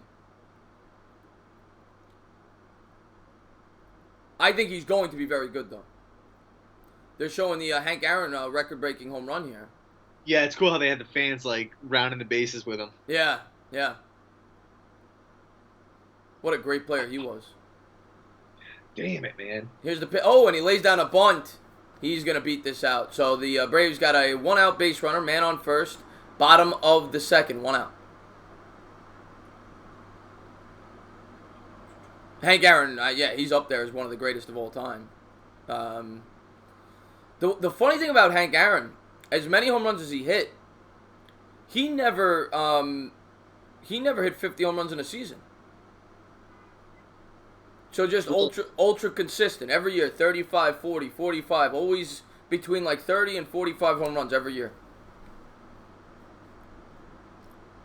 Solid player, man. I mean, what more could you want in a hitter? Oh, he's unbelievable. Kenny Anderson was better than Joe. All right, here we go. DeGrom pitching from the stretch, man on first, 1 out. Here's the pitch, and a fastball upstairs taken for a ball. I get what you're saying. Isn't enough in the Joe Montana or Tom Brady? I'm going Tom Brady. I'd say same player, really. Yeah, they were both put in perfect situations, and both of them were late-round draft picks that weren't expected to be great. They're very similar. Here's DeGrom from the stretch. It's a 1-0 pitch. Yeah, you could both argue that they both had generational coaches. Both are, you could make the argument, are assistant quarterbacks. Yeah.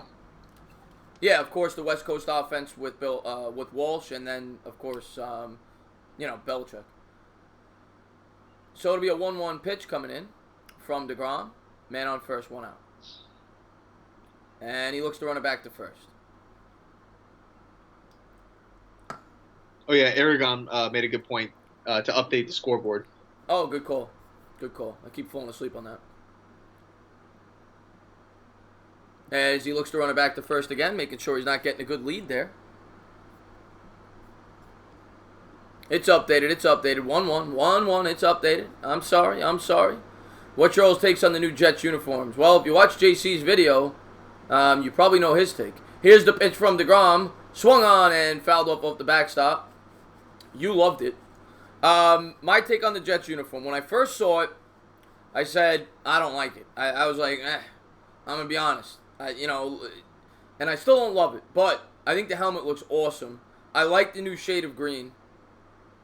But the uniform itself, I'm not a fan of. I think it looks like a college uniform, personally. Yeah, one thing I'm anxious to see is like how the stadium is going to be set up, like, because I'm just picturing like that uniform in like MetLife Stadium with all the dark green around. Right. But like, I wonder what like the the end zone decal, like the end zone's going to be painted like, and all that stuff too. Yeah, and the 1-2 pitch was fouled off, out of play. Yeah, the helmets are great. What's going on, Anthony Simonelli? How you doing, my man? Hey, are you guys doing it? I would love to. We've got to do that. We should do one more joint mock draft. I love doing that. Yeah, that was a lot of fun. If I don't know if UCF Jaguar is still in the chat, but like if he wants to participate, if he wants to partake, 100%. Yeah, I would love to do that. Yeah, let's do it. Let's do it, UCF, if you're still in here. So here's Flowers, the catcher. And basically what it is too is, just in case he doesn't know, we just all pick, like, I'll have the first pick, Chris will have the second pick, you'll have the third pick, first pick, all that stuff. You know what I mean? So we just go back and forth. What's going on, Colby? How you doing, man? Yeah, we didn't do one on JC's channel. You're right. I'll hop in on that mock draft. All right, UCF, let's do it. What day's good for you guys? Let me know. Here's the DeGrom. It'll be a 2-2 pitch. Yeah, I got to drop my mock 3.0. It's funny, too, man, because, like, I did my 3.0, and I got cold feet because, like, I didn't like some, like, there were some picks I really, really liked, but then there was a few that I just didn't feel like they weren't just up to my standards. So I'm like, I'm just going to scrap this whole thing and redo it. So I redid the whole mock. Just waiting on a few picture edits, and then it should be good to go by, like, early this week. Awesome. And here's the full count. DeGrom pitch count's getting up there. Swung on, fouled back, 96-mile-an-hour heater. JC, I ordered my black Jamal Adams jersey. Did you order any yet? Yeah, I picked up a. You know what? I'll actually go grab it. I got the white Jamal Adams. I'll go grab it real quick. There you go. JC's got his jersey today. I have a mock draft ready, but I need to edit it because I'm always getting a change of heart. Yeah, the mock drafts, they take a lot of work, and then there's a lot of times where the same thing happens to me. I'll have everything prepared, and then I'm like, I got to change this. I don't like this pick. Yeah, so I got the white. Runner goes, swing and a miss, strike him out, throw. Oh, he's safe. I thought they had him. They might challenge this. Cano's pointing to the dugout, but 2 outs, man on second. But go ahead. I would consider challenging this, man, because like just the baseball gods have a weird way of. Let's take a look at the replay. Let's see. Yeah, he's safe. Oh, so close. Let's take a look at this angle. Yeah, oh yeah, he might be out. Yeah, but if it's a bang-bang play, it'll probably, and he was ruled safe, it's not indisputable. Yeah. Or is that just in football? I don't know. Anyway, yeah. So this is the White Adams jersey right here. Um, Pretty sweet. I definitely wasn't expecting it to be this nice.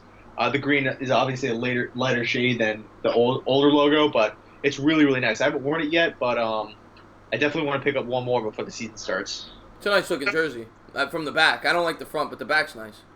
Here's the 1-0 count. Inciarte leads from second. Swung on, fouled off down the first baseline. It'll be 1-1. Can I have a couple of combos, please? You want combos here? There you go.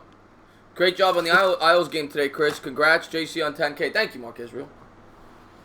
Mark, dude, I appreciate that, man. You've been there since I mean, you've been a fan of the channel forever, man. I appreciate you. Mark Israel's awesome. And a couple of things that you're eating are nasty, man. You don't like combos? No. We had this conversation when I was up in New York with you. What is wrong with you? I'm messing with you. What is wrong with you? Like, ugh. And there's a fastball up the outside corner. It'll be 2-1. And Chris, did you ever meet a fan out in public? Yes, I met Asia from the chat at a Met game 2 weeks ago. Hey, did you ever go to the Christmas tree? No, never met. And we'll explain what he's referring to with that. Here's the 2-1 pitch. That's a legendary clip right there. Yeah, and fouled off along the backstop. It'll be 2-2. So yeah, earlier this year, I think it was the Giants-Eagles game, maybe the first one. I streamed the game. After the game, I took some calls for about an hour, and a girl called in, and she asked me if I wanted to go on a date, and she lived in, I think it was California, and she was visiting New York, and I told her I'd meet her at the Christmas tree because it was around Christmas time, but it never happened. I know. I felt bad for my dude Chris, man. It got stood up. I know. I showed up at the Christmas tree with my Santa suit on and everything, and it just never happened. And the pitch is fouled off, 2-2. How do you expect to rank the rank of Mets this season?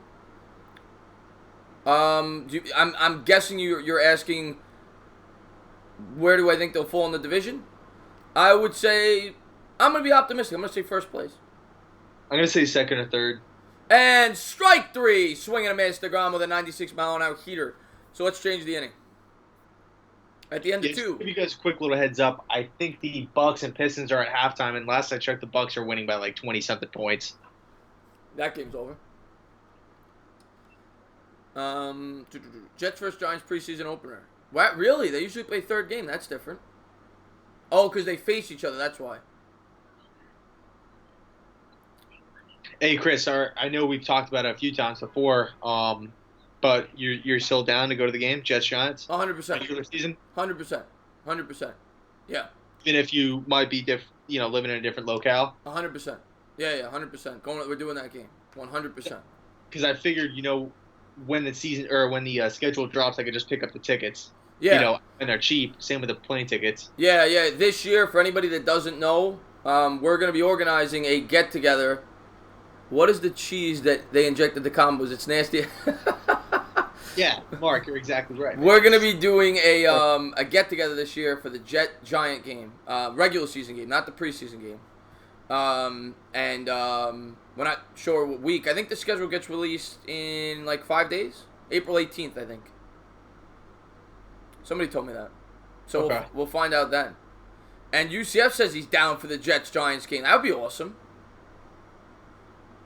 That'd be sick. How cool would that be? Say we get UCF, say we get Bad Dog there, Sports Fury, everybody. Get all the YouTubers there. That'd be cool, right? I'm totally down. Yeah. Chris Tenor says, what's up? What's going on, Chris Tenor? What is that? Just host a huge tailgate. Yeah, that'd be sick. Chris Tenor's in the chat. Love that kid. What regular season? I bought the preseason. Yeah, but it's regular season. Regular season. Why don't the Jets or Giants get their own state? A good question there, Bigger Mike. Mike, I'll probably be there, man. Giants home game either. I thought it was a Jets home game this year. Oh no, it's got to be Giants because last time they tore down all the they covered up all the. Oh no, that was the time before, wasn't it? I don't even know. Douglas is here. Yeah, he just commented. And please don't fight. There was enough in that last stream. This just in. Russell Wilson will report tomorrow without contract. Well, there you go.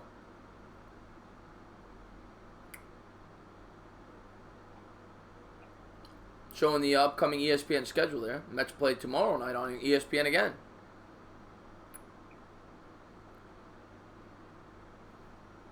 Showing Aaron again.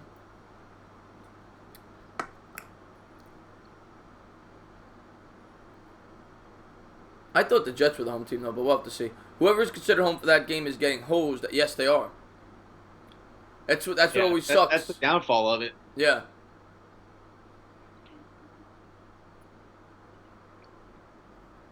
Imagine being a Jets fan. I mean, it hasn't been that good to be a Giants fan recently, but I know. What's the hate? I mean, here's the pitch to Nimmo, and he'll take a ball outside, 83-mile-an-hour changeup, ball one. I mean, the Jets aren't good because we don't have a good roster. I mean, the Giants have a good roster, and they're still bad. Here we go. Taron from the stretch. Here's the pitch to Nimmo, ball two off the outside corner. Good eye by Nimmo, trying to get on base to start out the third.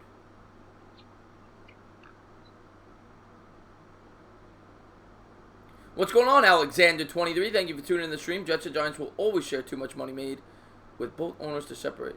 There you go. Here's the 2-0 pitch to Nimmo. Strike one, 89 miles an hour on the lower part of the plate.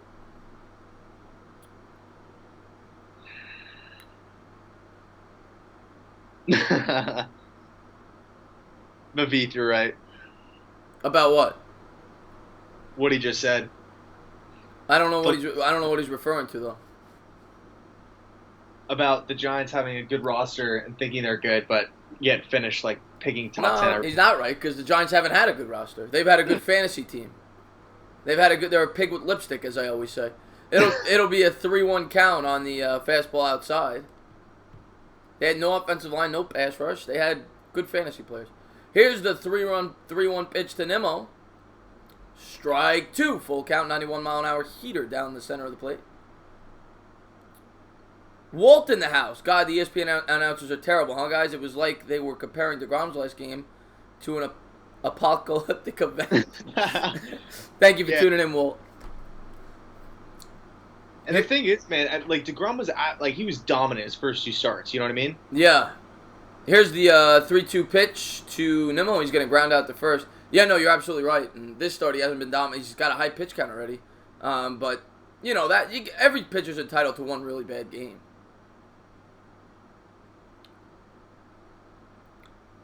And Minnesota's they're a young team. It's not like you lost to some like horrible, bottom feeder in the league. Right. Is Amari Cooper a top 8 wide receiver? I don't know if I'd put him that high, but definitely top 15. Nah, he's not top 8. Top 15, I would say. Top 15. And here's the pitch to Alonso. Swinging a drop. Oh, he hit that right on the screws, but right at the shortstop. And he'll throw Alonso out at first for the second out. My God, this guy can hit. You know who was a good Brave shortstop was Andrelton Simmons. Really, really good defensively. Great defensive shortstop. Yeah, great defensive shortstop. Chris looks tired missing his crew. I'm fine. Yes, MH, I'm definitely a top 5 YouTuber. Why would you ever ask me that question?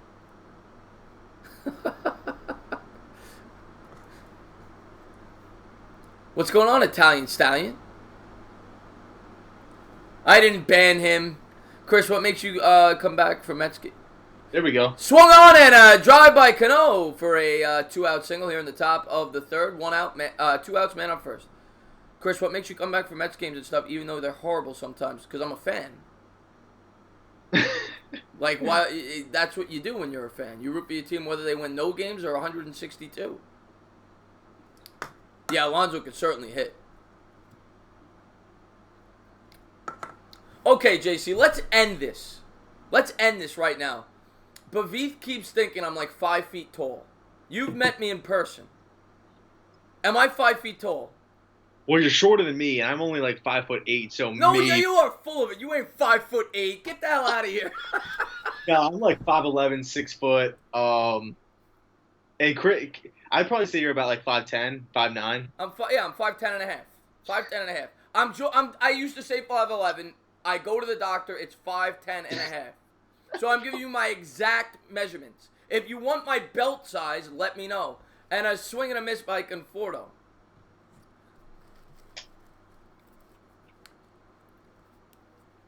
It's funny because I see all these people commenting like 4'11". I'm just imagining like meeting you for the first time, like walking up, like because I remember I met you in the parking lot of Jets Giants. Yeah. Just like walking up with like a Saquon Barkley jersey, like up to like my chest, like in height, like hey, what's up, man? Like,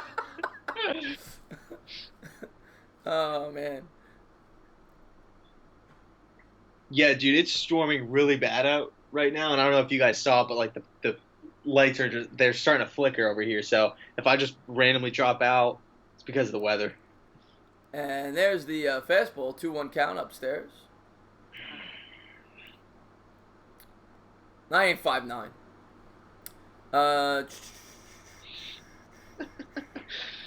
Not gonna go over that. The GOAT. You don't get that. So here we go. Conforto will dig in. 2-1 pitch. Man on first. 2 outs. Here's the pitch from Taron, and fastball inside. 3-1. Oh yes, Kyler Murray. I think Kyler Murray's 5'9". He measured in at 5'10", but I think he's 5'9". I don't care what it said. He was probably with cleats on. Yeah, he's not 5'10". There's no way. Yeah. Or whatever. What did he measure it in at? 5'10", 5'10" and 1/8. I mean, when I saw Baker, we were standing right next to each other with the helmet on. He was probably like a solid inch taller than me. So he's probably like, your height. Yeah, and he had cleats on, but then again, I had shoes on. So I would say Baker's probably like a half inch taller than me if we were lined up right next to each other.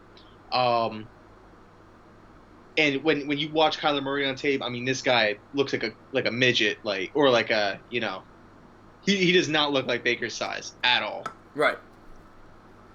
And here we go. Here's the full count to Conforto. Swung on and driven in the air to deep right field. It is high. It is far. Oh, he caught it in the gap right against the wall.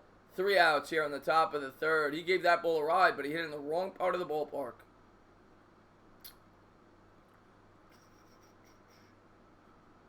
Giants are never going to be Lions level bad. Oh, I mean, the last 2 years they have been.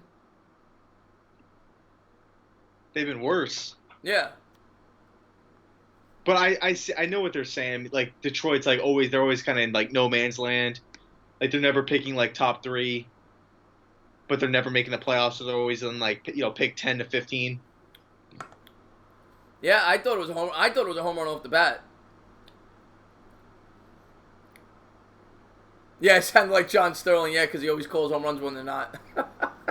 Gonzalez or Keuchel? Keuchel. UCF says he's 6'1". That's a complete lie. He's 5'7" at best. Jet Central looks like he's watching another screen with porn on it. Okay. Watching the game, man. I mean, you could say it's the equivalent of watching like DeGrom pitch, but it is what it is. And the Milwaukee Bucks are actually up by like 30 points now. Yeah, that game's toast. 40? It's or 30, 45 to 75. That's 30 points, right? 55, 65. Yeah. Yeah. Okay, Gary Peters says Barkley or Bell. They want to hear us debate that. It's Barkley. It's Le'Veon Bell. It's Barkley. Le'Veon Bell benefited from an all-class offensive line in Pittsburgh. He's not near the explosive player that a Barkley is. Barkley matches him in terms of being effective as a wide receiver. The only thing in my opinion, that Le'Veon Bell has over Barkley is experience. Barkley's better in every possible aspect. He's a much better running back. The only thing Barkley has on Bell is youth and size. What about speed? What about speed?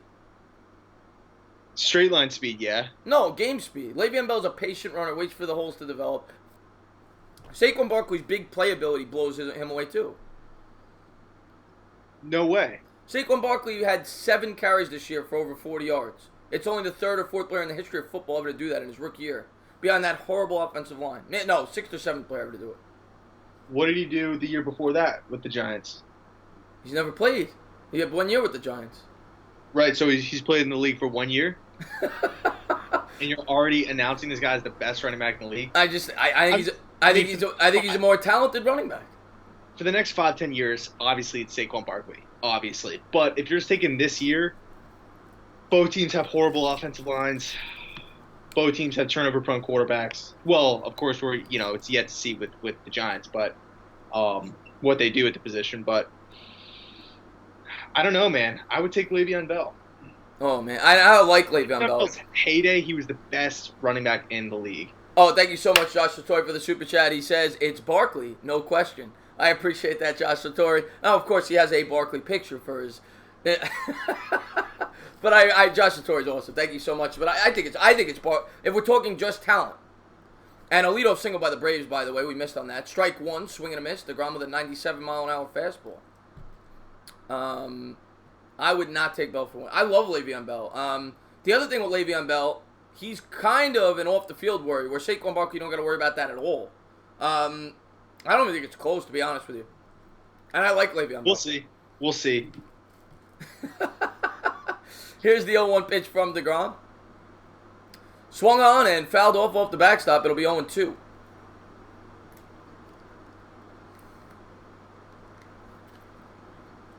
Alfred Blue should be in the conversation. Yeah, he was a pretty solid pickup by the Jags. Le'Veon Bell was successful in a great offense behind a great O-line. Barkley is way better. There was a lot of Jets fans that actually wanted Alfred Blue instead of Le'Veon because they had the same skill set. Really? Yeah. I get maybe based on cost.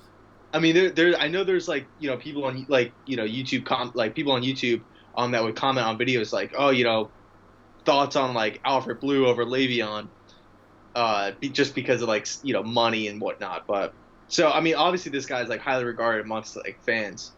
I personally know a lot about him though. Alfred Blue, I've seen him play. He's okay, and that was a 93-mile-an-hour fastball on the outside corner for a strike. The best wide receiver, well, you said Randy Moss. I don't know if you're talking all time or you're talking in today's game. Nations, what's going on, my man? In today's game, I would go DeAndre Hopkins, actually. I think he's vastly underrated. I think he's the best wide receiver in the game. DeAndre? I'd still go Julio. You going Julio? Yeah. Julio's great. Julio, Hopkins, AJ. And here's the pitch from DeGrom, man on first. And he's going! Throw to center. Oh, God. Gets into center field. He's going to run to third. And the Braves will have a man on third with one out. Come on. Well, at least if the guy scores, it won't be charged as an earned run. I don't care about that. So it'll be a one. I think Hopkins is the best. Marcus Graves says Julio Jones, no question. So we've got a debate here. Play me in Madden. I will. T.Y. Hilton, underrated. Maybe he's underrated, but he's not near the discussion for best wide receiver in the league. Yeah, I know there was the question earlier about Amari Cooper being top 8. I wouldn't say he's top 8. No, I think he's just outside the top 10, in 15th, 14th, 15th. And Freddie Freeman digs in, 1-0 pitch coming up. Man on third, one out. DeGrom from the stretch. Here's the pitch, and just off the inside corner, ball 2-0. Yeah, I got to go D-Hop.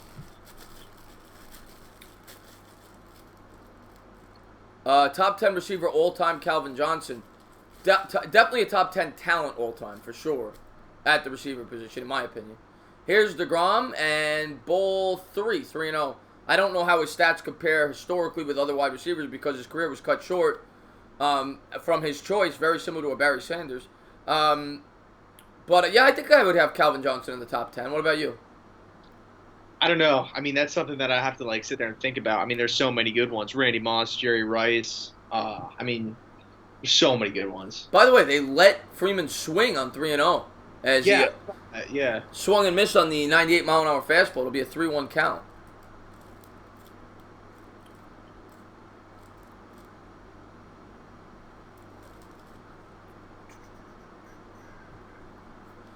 And here we go. From the stretch. Strike 2. Nice pitch there by DeGrom. Took something off there with the changeup. It'll be a full count. Another receiver that I think gets often overlooked when you're talking greatest ever. Obviously, Jerry Rice is the greatest ever. But a guy that I think belongs in the discussion for second best ever, Larry Fitzgerald. I think he gets overlooked. Yeah. Yeah, I could see it. Here's the 3-2 pitch from DeGrom. And ball 4. Not the worst of walks. Sets up the double play opportunity. Freddie Freeman's their most dangerous hitter. I don't mind that walk. I don't mind it. I mean, with 2 strikes, though, you always kind of... Of course. You know, always regret walking a guy with 2 strikes, but like you said, it's not the worst thing in the world. Another underrated wide receiver was Andre Johnson, a guy who never had good quarterback play, ever. Yeah, but he's not on Calvin's level. Andre Johnson was great for 3 or 4 years. He's not on Calvin's level. Calvin caught for 2,000 yards almost. A dominant player. He was great. Gosh, man. Here's DeGrom from the stretch. Swung on and driven to right field. That'll be a run. So the Braves plate one here in the bottom of the 3rd. 2-1 Braves. DeGrom not pitching well tonight.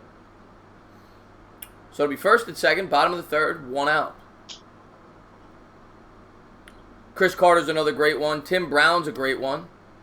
Thinking of other. You're 100% right. Yeah, Andre Johnson was great, and he spent his career with Matt Schaub, Carr a little bit, T.J. Yates for a little bit. He never had really good he never even had above average quarterback play. No, he's great. Definitely top 10 of all time. Yeah, he's top 5. He's top 5. So here we go, bottom of the 3rd, 1 out, men on 1st and 2nd. DeGrom will pitch from the stretch against Markakis.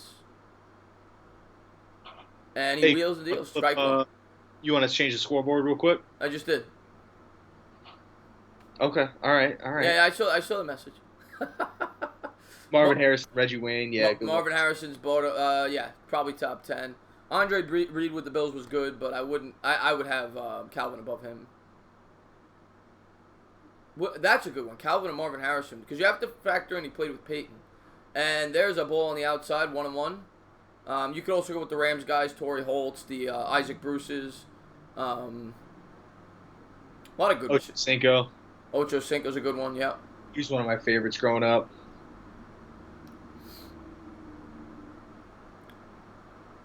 Here's the 1-1 pitch from DeGrom. And fastball just off the outside corner. 2-1. Steve Largent, really good receiver from the Seahawks back in the day. Yep.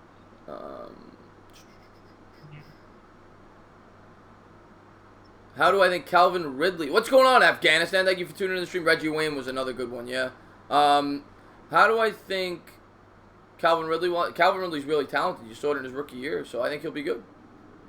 Where do you think his brother's going to go? Riley? I'm not sure. What do you think? 2nd round? I don't know. 3rd round? Anywhere from rounds late 1 to round 3. Yeah. New England, maybe? I don't know. He's their type of receiver. I'll be right back, though. I'm going to go grab a bite to eat. Go do what you got to do. As we have a 3-1 count coming up, 1st and 2nd, 1 out. Terrell Owens or Randy Moss? I got to go. I'm going to go T.O. But it's very close. Here we go, and a changeup over the inside part of the plate. It'll be a full count, 3-2.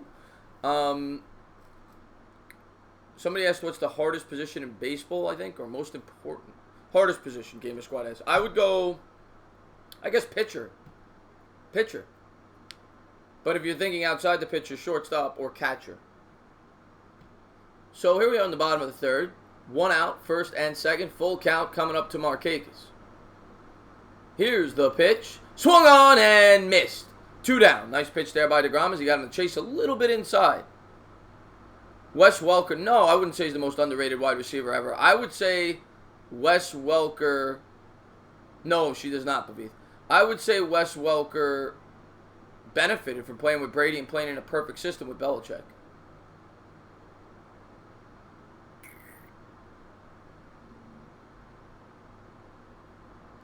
You think Gronk's the greatest tight end ever? I don't know about that. Too many injuries. Maybe the most talented ever. Here's the pitch from DeGrom. Swung on, fouled off. It'll be 0-1. Yeah, I know, Afghanistan. We were looking at that score earlier. Where would you rank Gronkowski all time? Definitely top 5 at the tight end position. Any chance? Yeah, I would say whatever the furthest country is, send them there. Send them there. Here's the 0-1 pitch in the dirt, and it's going to get by the catcher. That's going to allow the runners to move on to second and third. So it'll be a 1-1 count. Second and third on the wild pitch there is Ramos wasn't able to block that. Come on.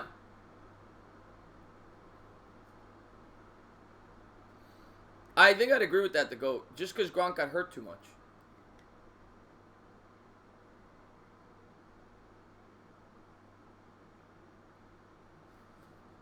And here we go. DeGrom will dig in. It'll be a 1-1 pitch here in the bottom of the third. Runners take their leads from second and third. DeGrom looks in for the sign. And fouled away. 1-2.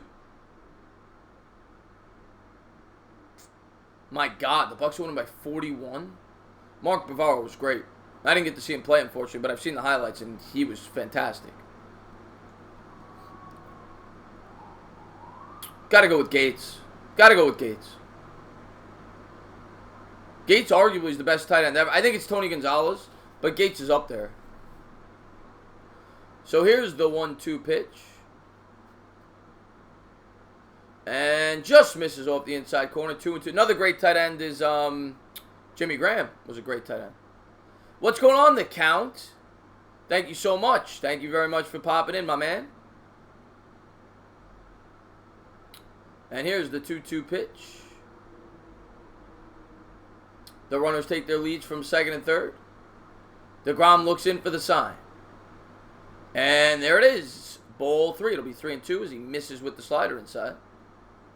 Of course, get Jeremy Shockey. I appreciate that, Mike Nixon. Appreciate that, my man. Barry Sanders is the best. I agree with that, Cinnamon Rolls. Most talented running back I've ever seen play is Barry Sanders. I do think Barkley has the potential to be better. Not saying he's even close to that yet, but I think he has the potential. DeGrom steps off the hill there. He's going to look the runner back to second, and now he'll look in for the sign. Full count here in the bottom of the third.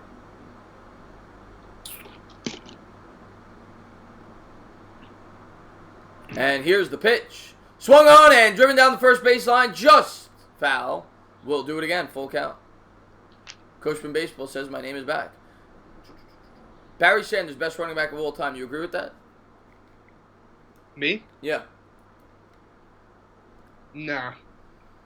Who you putting above him? Running backs is questionable.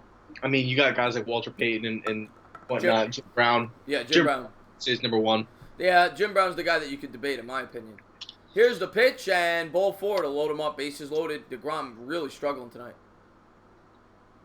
Aaron Hernandez or Kellen Winslow? I'd probably go Kellen Winslow. Aaron Hernandez is a murderer, and Kellen Winslow had a longer career. Kellen Winslow had a longer career.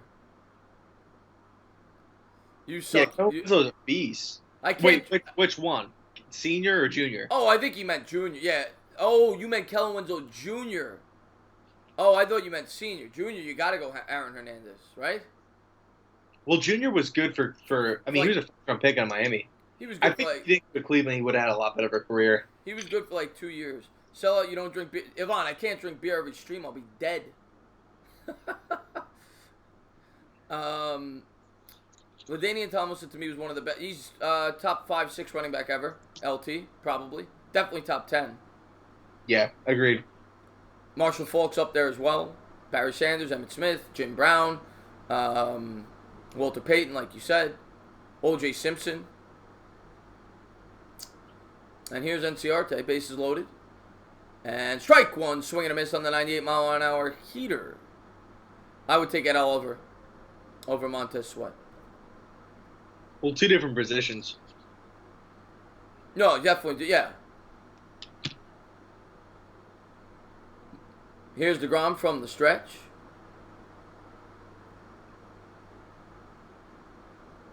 Ball 1, inside, 1-1. Eric Dickerson, top 10 also, Bigger Mike. Good call on that. Yeah, Dickerson, great call. What about Curtis Martin, somebody brings up? Of course, you're a Jet fan. Would you put him in the top 10? Top 10? He's probably top 15. Here's the pitch from DeGrom. Swing and a miss on the slider down low. It'll be 1-2. What about Bettis? Probably in that same class, right? Maybe a little bit. Jerome Bettis. Yeah, no, I wouldn't say he's top 15. Yeah, top 20? 25? Top 25, top 30, somewhere in that range. Yeah. Here's the 1-2 pitch from DeGrom. Just off the inside part of the plate. It'll be 2-2. Because with running backs, you can't, like the team success doesn't really come into play. You know what I mean? Because, like, Jerome Bettis, he fumbled. I mean, like, yeah, he would, he won a whole bunch of games, obviously, but that was, like, a lot due in part of, like, the team that he played on. Strike 3 looking, and the Mets get out of the third, but they give up 1. So at the end of 3, it's the Braves 2, the Mets 1. Let's update that inning for you guys. How about Sean Alexander? I was going to say him. But he was kind of short-lived, right? He didn't have a lot of longevity. I mean, if you're going to say him, you could say Tiki Barber. I think they were pretty similar in terms of success. They both had a couple, like a 4 or 5 great stretch, 4 or 5 years. But no, I wouldn't put him in those guys' classes. I mean, Jerome Bettis had longevity. Obviously, so did Curtis Martin. Priest Holmes is another guy with short-term success. He was great for about 4 years. Terrell Davis, even though it was short terms, I mean, yeah, he was unbelievable. Earl Campbell's another one, yeah. Looks like that sandwich needs mayo, Yvonne says.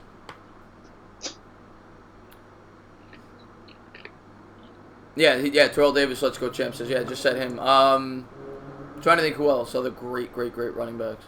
Tony Dorsett's a good one. Alfred Blue. Alfred Blue, of course, naturally.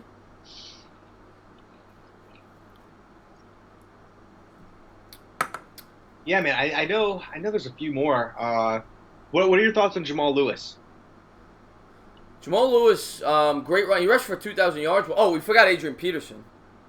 Oh, of course, yeah. Yeah. But Jamal Lewis, I mean, he had a 2,000-yard season. So, I mean, he's pretty damn good, right? So, he's up there. Fred Taylor's another good one. Of course, the Jaguar fan kicks in. CJ2K. Yes. Short-lived, though. But, yes, very, very good for about a 3-year stretch. That was another one of my favorite players. How are the Dodgers? I don't even know. How are the Dodgers doing? Do you know? They're good. They're really good. Yeah, I know they got a good team. Maurice Jones-Drew. I would put Taylor above Drew for the same reason we've been saying, the longevity. Gamer Squad says his foot's the best running back. Okay. Maybe you'll get a contract. But yeah, those are some of your great. Thurman Thomas. Of course, famous for forgetting his helmet in the Super Bowl. On the first drive, had to go back to the locker room. You say Emmitt Smith? I hope I did. If I didn't, definitely Emmitt Smith. I think I did at the beginning. You want to talk about a guy who killed the Giants. I mean, I think it was just as much the offensive line as the player, but, I mean. Here's Ramos up at the plate as the Mets trail 2-1 here in the top of the 4th. And fastball off the outside corner, 1-0. All right, buddy, go do your thing, my man. UCF Jaguar, thank you for tuning in, brother. Bo Jackson, great. Again, short-lived, but great. Here's the 1-0 pitch to Ramos. Swung on and drilled on the ground to short. That'll be 1 down. Riggins, that's another really good one. Yeah, we said Curtis Martin already. Honestly, I think Tony Romo would be a great head coach for any. Well, yeah, I agree with that. Tony Romo's got a great mind. We already mentioned Jim Brown. Marcus Allen. Marcus Allen's a good one, yeah. We mentioned Thurman Thomas as well. Gil Sayers, nice, Doug. Ooh, Gale Sayers is a good one. Eric Dickerson's been mentioned. I said O.J. Simpson already. Procaccini's back in the house. What's going on, my man? So here we go. Nimmo up at the plate. No, McNeil, rather, up at the plate. 1 out. Nobody on here in the top of the 4th. Yeah, we mentioned Walter Payton. Yeah, it's been a good game, Fizzle. Good game so far.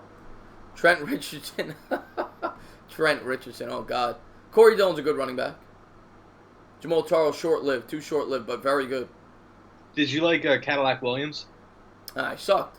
He was good for like a year and a half. Marshawn's a good one. Yeah, Marshawn's a good one.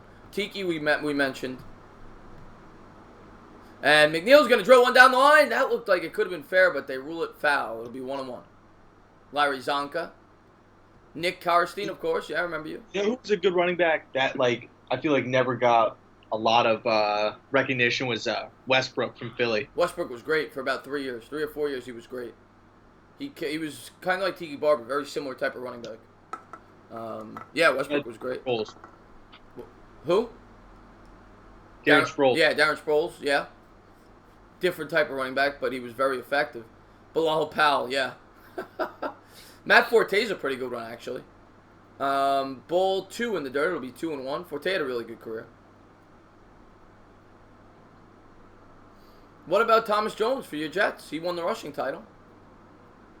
Yeah. Thomas Jones is we got one giant rebuttal in the house. Oh, one giant rebuttal. Thank you so much for the super chat. He says, too bad the Mets are on. I would pay to get your live reaction to Game of Thrones. Yeah. Maybe next week I'll do that. We'll see. When's it start? What time does the show start? 9 o'clock. Okay, so 8 minutes. Yeah. Gotcha. Let's see. Thank you so much. Thomas Jones was all right back when, to answer your question, he was all right. What running backs we think suck? There's a lot. And McNeil's going to drive one for a single right in front of Markakis there. So the Mets got a one-out base runner here in the top of the fourth. Good piece of hitting there by McNeil. Was able to get the barrel of the bat through the zone. I love McNeil. Oh, I love him. He's a gamer. Throwback. Frank Gore, good call. Frank Gore. He's third all-time in rushing yards. How do we forget him? He's top 10, I think. For sure. Yeah. I mean, some of the worst running backs of all time. Now, when we say worst, I'm going to factor in their draft position, like what your expectations were. Kajana Carter was the number... Random guys, like... Kajana Carter was the number 1 pick overall at Penn State. Complete bust. I think some of it was due to injuries. And I think that was in 95. Complete bust. Reggie Bush, based on draft position and expectations, was a bust. Takes the lead from first here in the top of the fourth. He'll dive back in. Ron Dane, Heisman Trophy winner. Giants took him, I think, 16th, 17th overall. That was a bust. C.J. Spiller, not that good. Yeah, C.J. Spiller's another one. He flashed, but definitely didn't live up to it. Well, he was a top 10 pick, right? I don't remember. Here's the pitch to Rosario. It's drilled on the ground. This is going to be 2. 6-4. Oh, he overthrows it into the dugout against the fence there. So Rosario will be safe at first, but they get the lead runner. 2 out, man on first. Leonard Fournette, I don't know if I would call him a bust yet. Paul Perkins, too late of a pick to be considered a bust. I mean, I guess, but he was a 4th-round pick, I think, Paul Perkins. You don't really, 4th-round picks, you never know what you're going to get. I'm trying to think of early... Trent Richardson. 3rd overall. Yeah, Trent Richardson's a bust. David Wilson, you can't really get on him. He died. Not died, rather. He got injured, rather. But he died in terms of football, a career-ending injury. I'm trying to think of other bust. J.D. Davis at the plate, man on first. 2 outs, nobody on. It's hard to think of, like, bust running backs. Yeah, Yeah, the go. I'm like, wait, what the hell? Who died? No, he died in terms of football. His Giants career died. Islanders won 4-1. Lawrence Phillips. There's a good call on that. He was a bust out of Nebraska. I remember him. He was a big running. I think he was the 5th overall pick back in '96. He was a bust. Cedric Benson was picked pretty high, but he was a good player. He was okay. Yeah.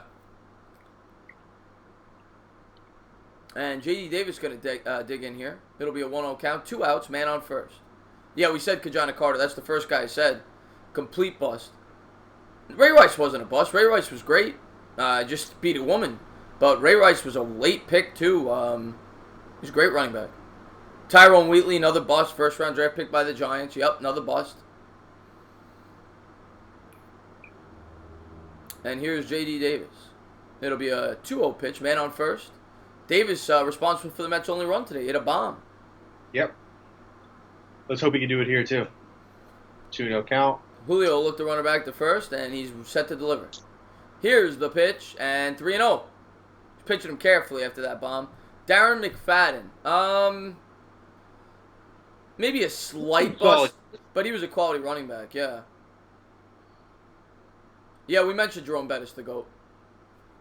I said he was around 15 to 20. JC said more like 25 all time.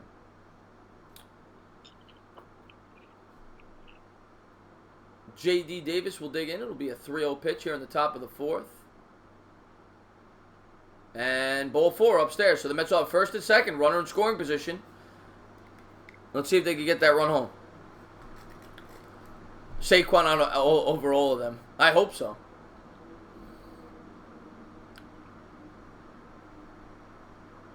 Reggie Bush is a pretty big bust, though. Because I remember when he came out, I mean, they were speaking of him like he was Saquon Barkley. Ooh, I got a good one. Ricky Williams. What are your thoughts on Ricky? Did he live up to the full... The thing with Ricky, he was actually... And oh, God, another great running back we forgot was in that draft, Edgerrin James. He should be a Hall of Famer. He will be. I don't know about that. Edgerrin James, look at his numbers. He's definitely a Hall of Famer. Think so? 100%, yeah. Here's Jacob deGrom up at the plate. I think he's like top 7 or 8 all-time rushing. Jacob deGrom will foul it out of play. 0-2. All right, enjoy Game of Thrones.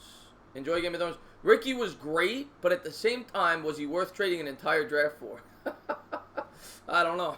Didn't spend a lot of time with the Saints anyway. Yeah, he was a bust with the Saints, and he was great with the Dolphins.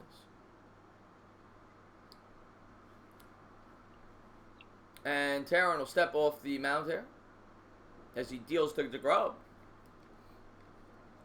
Yeah, James is definitely a Hall of Famer. Game of Thrones time. Enjoy it, guys. Enjoy it. Enjoy it. And ball 1. It'll be 1-2 to DeGrom. Tim Biakabatuka, yes, of the Carolina Panthers. That was a bust. He was a first-round pick, I believe. Chris, I appreciate that. Chris Sinor. Oh, yeah. Thank you. The link's in the description, too, by the way, guys. Please go check out Jet Central. Here's the pitch. Swing and a miss. Strike 3. So the Braves get out of the top of the fourth. So after 3.5, the Braves lead 2-1. Yes, he's our ace. That's the term, not opener. Ace. Number 1 starter.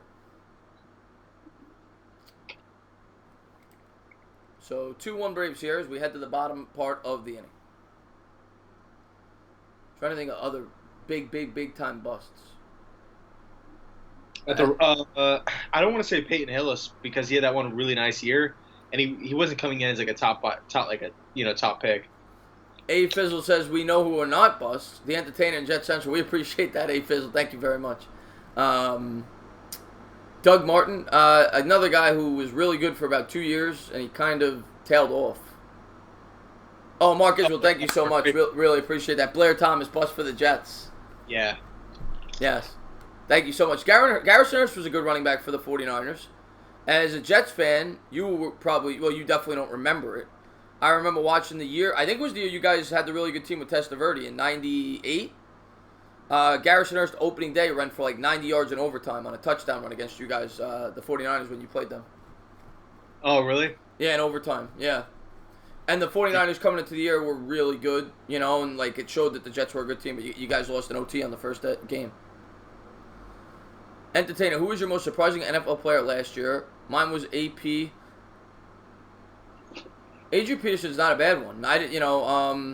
The comeback player of the year had to be Andrew Luck last year, in my opinion. But in terms of surprise, surprising, but that's a really, really good question. Yeah. Trying to think. I'd have to think about that. Surprising player. It could be Peterson. There's a lot of. You know what? You know what? Could you say Mahomes? Nobody expected 50 touchdowns. I guess. A little cliche, I think. Maybe it's cliche, but 50 touchdowns. If you would have told me that going into the year, I would have called you a lunatic. Yeah. Byron Jones, that's another guy. Did really well at corner.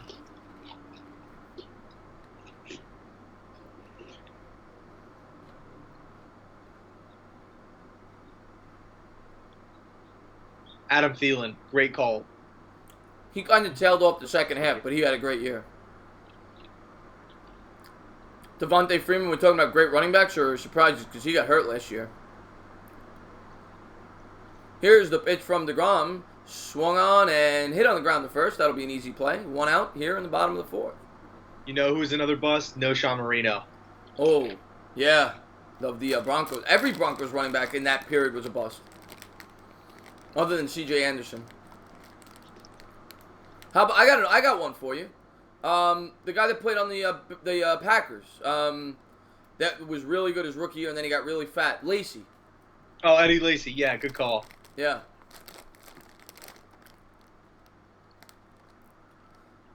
Here's the pitch. Squares around the bunt, but he'll take it for a strike. Tarrant at the plate, the pitcher.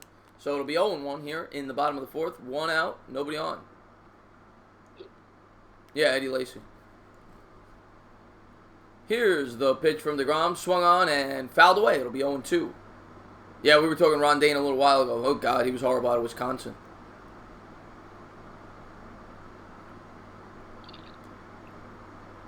Here's the 1-2 pitch from... I'm sorry? Yeah, Monte Ball, another bust. Swing and a miss. Strike 3. 2 down. Yeah, we said T-Rich. Yes, he did. He cared more about donuts than football. What about players that fell off, meaning like they were great one year and then literally the next year they just completely tanked? Peyton Manning. I don't know if we're just, if we're expanding it. Peyton Manning went from maybe the top 3 quarterback in the league to like the worst in 1 year.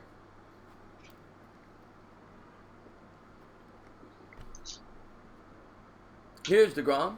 2 outs, nobody on. And fastball upstairs, taken for a ball, 1-0. Jamarcus Russell's up there for the biggest bust for sure.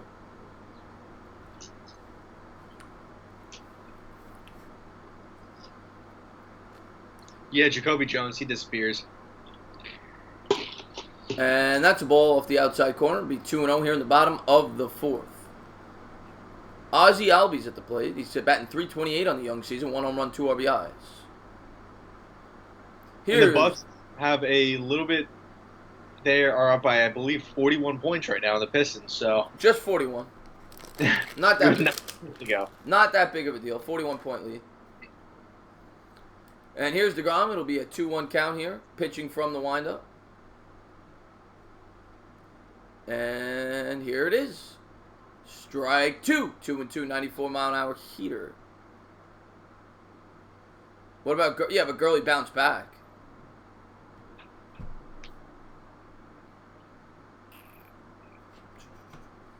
And here's the pitch from DeGrom. Swung on and fouled away.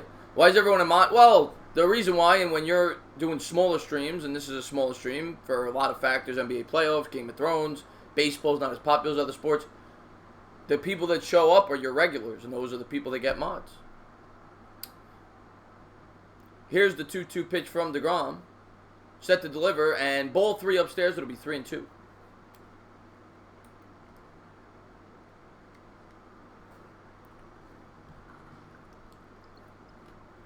Rashawn Salam had a great rookie year, and then he fell off. Good call on him. Here's the pitch from DeGrom. Swinging a drive to center field. That's going to get over the head of Nimmo. And, oh, he caught it! What a play by Brandon Nimmo! As he runs into the wall. Nice catch there, JC. Very, very nice catch. I got to be honest, it's a little weird. Trying to, like not react. You know what I mean? Yeah. I don't want to spoil it. DeMarco Murray's a good one that fell off. He led the league in rushing, and then the next year he completely tanked. But then he bounced back with Tennessee. Yeah.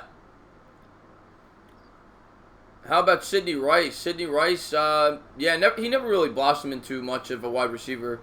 I think that's like Jerry Rice's nephew or something. He was good far with Minnesota. Yeah, he had like one pretty good year. Vilma was not a bust. I agree. I didn't consider Vilma a bust. Gary Peters.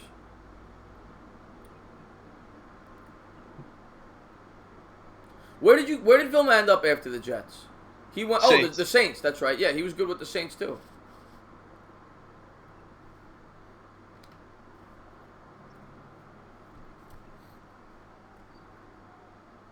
Trying to think of other big time busts. I mean, you go down a lot. There's so many people that are. Luke Jokel and stuff like that. Yeah. The Sports Fury is in the chat. What's going on, Josh from Sports Fury? What's up, Sean? If you have not done so, please go on over there. I don't know if it's Josh or Sean, but whoever it is, please go on over there and check them out. Thank you for stopping in. Love the Sports Fury. As we are ready to go. Yeah, I like Vilma. Vilma, very athletic linebacker for you guys. I appreciate that, Pat, 1984. Sony Michel, I mean, still young, right? Yeah, still young. Yeah. Curtis Ennis from Penn State. Yeah, he was a bit of a bust. Gabe. They're both in here.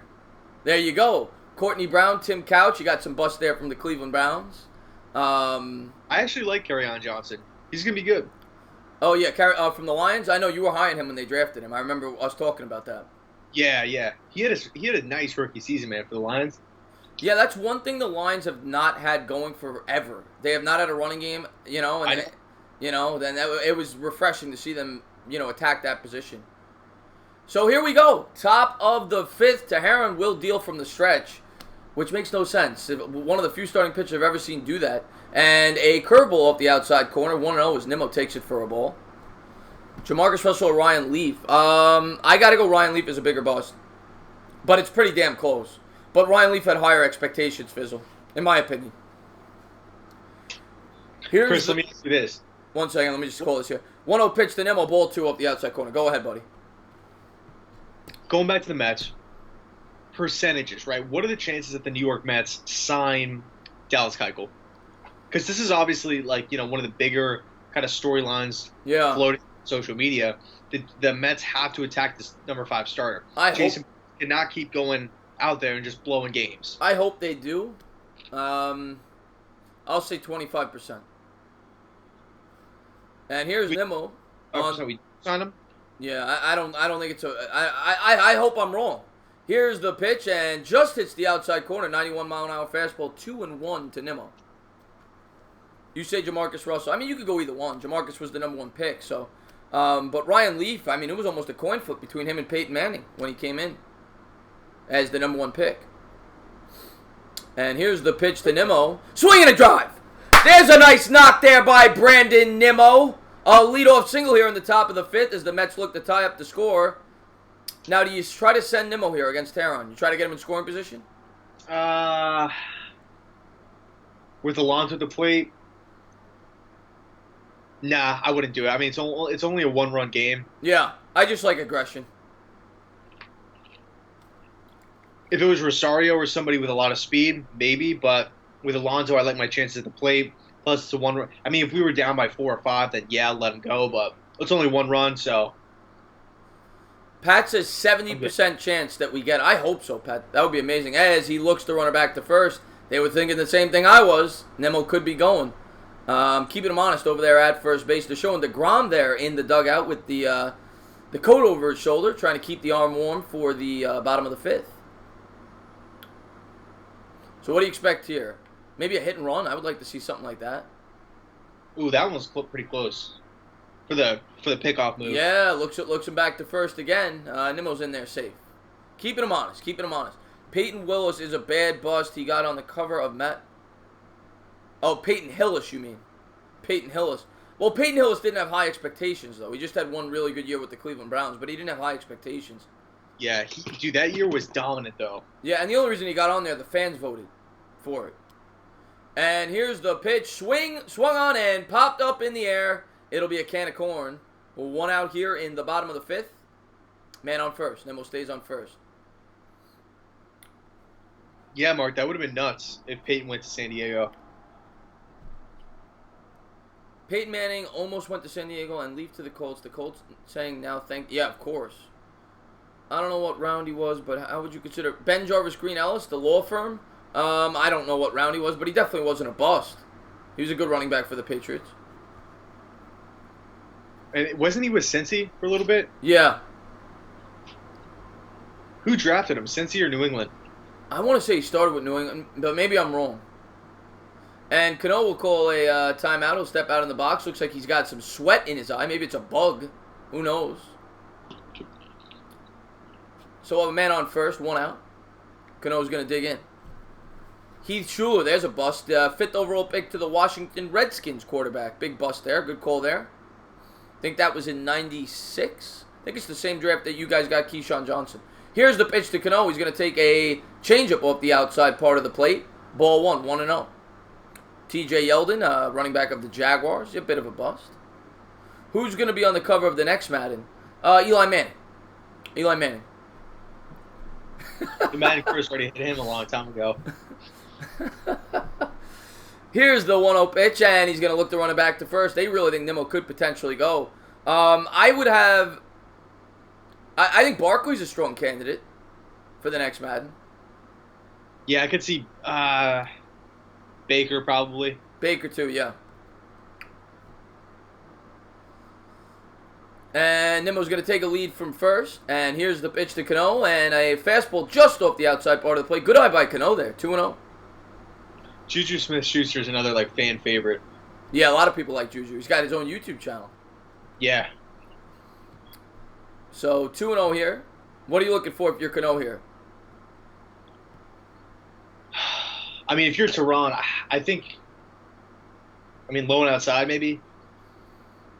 Let's see if he gets something to hit. Here's the pitch to Cano. Oh, he had a pitch to hit. He fouls it off. Change up right down the middle. Fouls it off out of play. 82 miles an hour on the gun. It'll be 2-1. Oh, I don't want him to be on Madden. I just think he's a candidate to be on it. Yeah, I don't want him to be on it.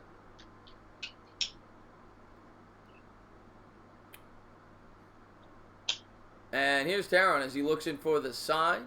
It'll be a 2-1 pitch coming up. Top 5. Yeah, I think it could be Baker for the Madden cover. And he looks Nimmo back. That's like the 5th time he's thrown over the first. Looks Nimmo back to first again. Oh, yeah, AB was an asshole. I'm a jerk, I should say, to Juju Smith-Schuster. Antonio Brown was, mean to Juju for sure. And here's the 2-1 pitch to Cano. Wheels and deals. Ball 3. Almost got by the catcher there. It'll be 3-1. Vlad Dukas, bust. Oh, I thought he was talking about Dukas as a Madden cover candidate. Pat Mahomes is another good candidate, Chad. Good call on that. Yeah, good call. He might be the favorite, actually. Good point you bring up there. Vince Young is a bust. 3rd overall pick, Tennessee, yeah. Here's the 3-1 pitch to Cano. Swung on and looped in the air to center. This looks like be an easy play here. Camps under it. 2 down. Man on first, 2 out here. Top 5. Wasn't Vince Young on the cover of Madden? He was. I think after his rookie season. Oh, no. He was on the NCAA cover. No, I think he was on Madden, too. Really? I'm pretty sure. Skylar Barker in the house. Thank you for tuning in. Gurley or Kamara? I'm going Gurley. I'm going Kamara. Really? Yeah. Because of the injury? Just because Gurley, you just don't know what you're going to get anymore. Kamara is just like constant production. If Gurley's healthy, I got to go Gurley. Here's Conforto, 345, 3 homers, 9 ribbies on the year. Here's an bust, Christian Ponder. Big time, out of Florida State, yeah. And a fastball up high, strike 1, 0-1. EJ Manuel. Yeah, they should have never drafted him that high. I think he was, 11th overall? Yeah. It was crazy, man. He was being mocked as a 3rd-round pick before the draft. They reached on him. And Julio will look the man back to first again. This is a perfect time, actually, to send Nimmo. Try to get him in scoring position for Conforto. Yeah. I would send him here. Conforto chewing on some gum. Wonder if it's winter fresh. Maybe some big league chew.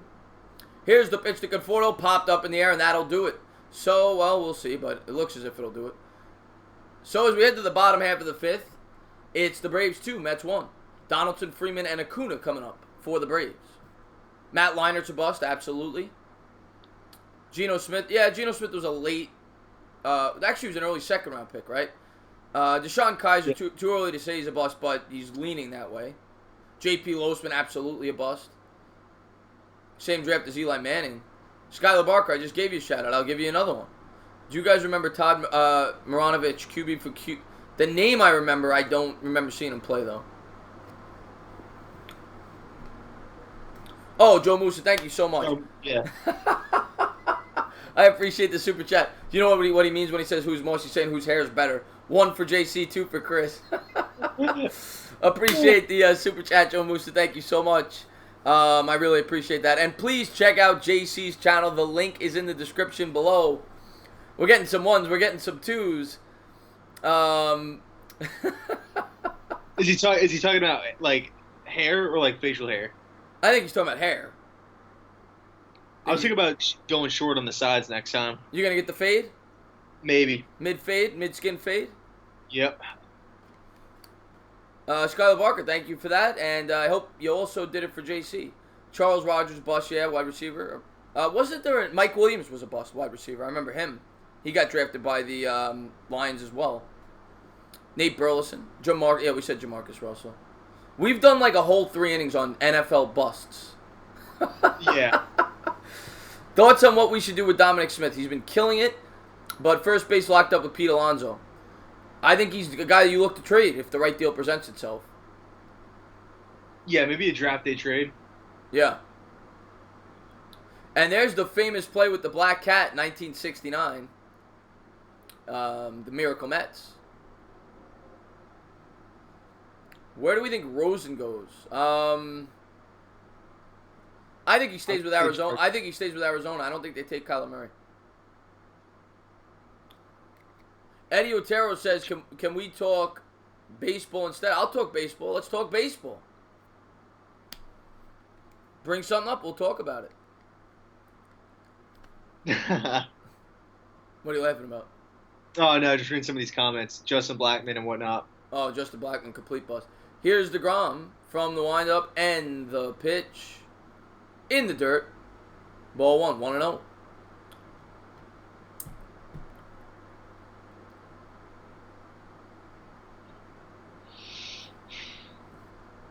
Let's talk Chris Davis. Yeah, you finally got a hit. Congratulations to that. Yeah. Yeah, I know. Strike 1. It'll be a 1-1 count. DeGrom there with a nice pitch. Do you remember when Davis just had that monster home run? Yeah. Yeah, he hit like, he had to hit over 50 that year, right? Yeah, he did. Yeah.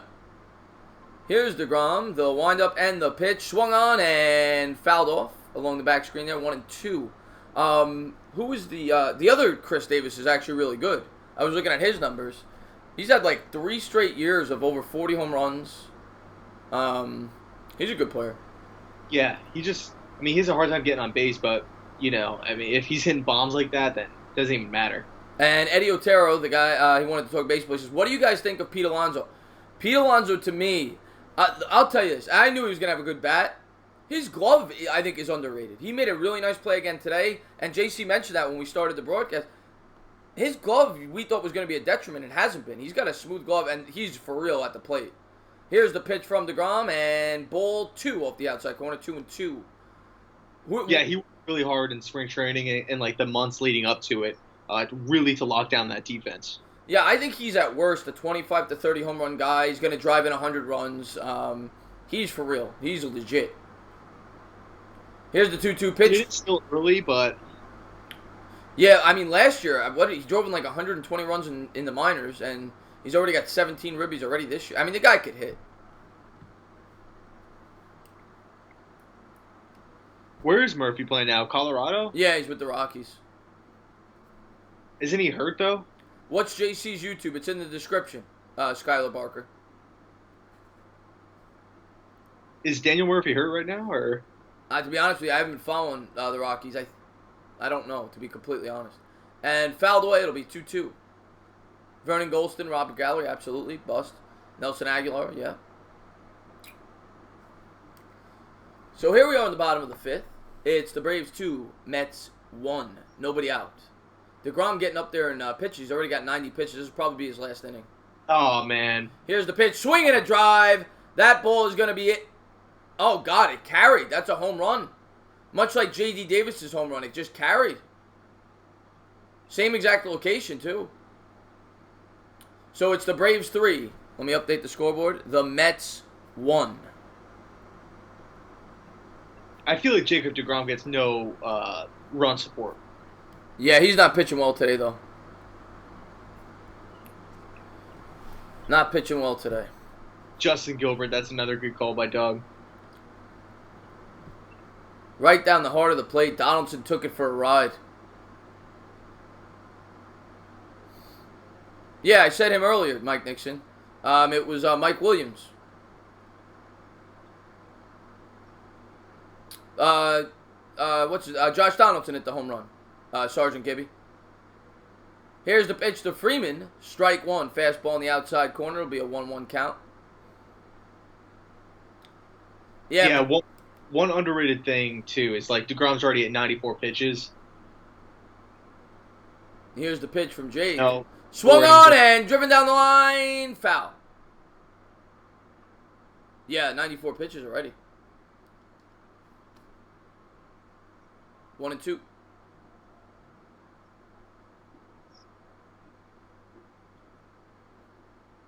Do I think Sam Beal will be good? I hope.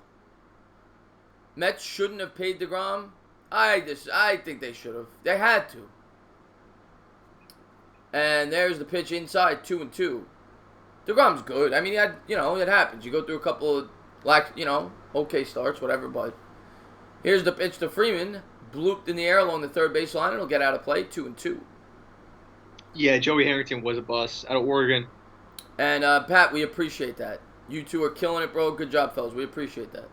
Yeah, thank you, man. Alonzo Payne up in fantasy football. Yeah, he's a monster, man. Here's the pitch from DeGrom. And down low, 3-2.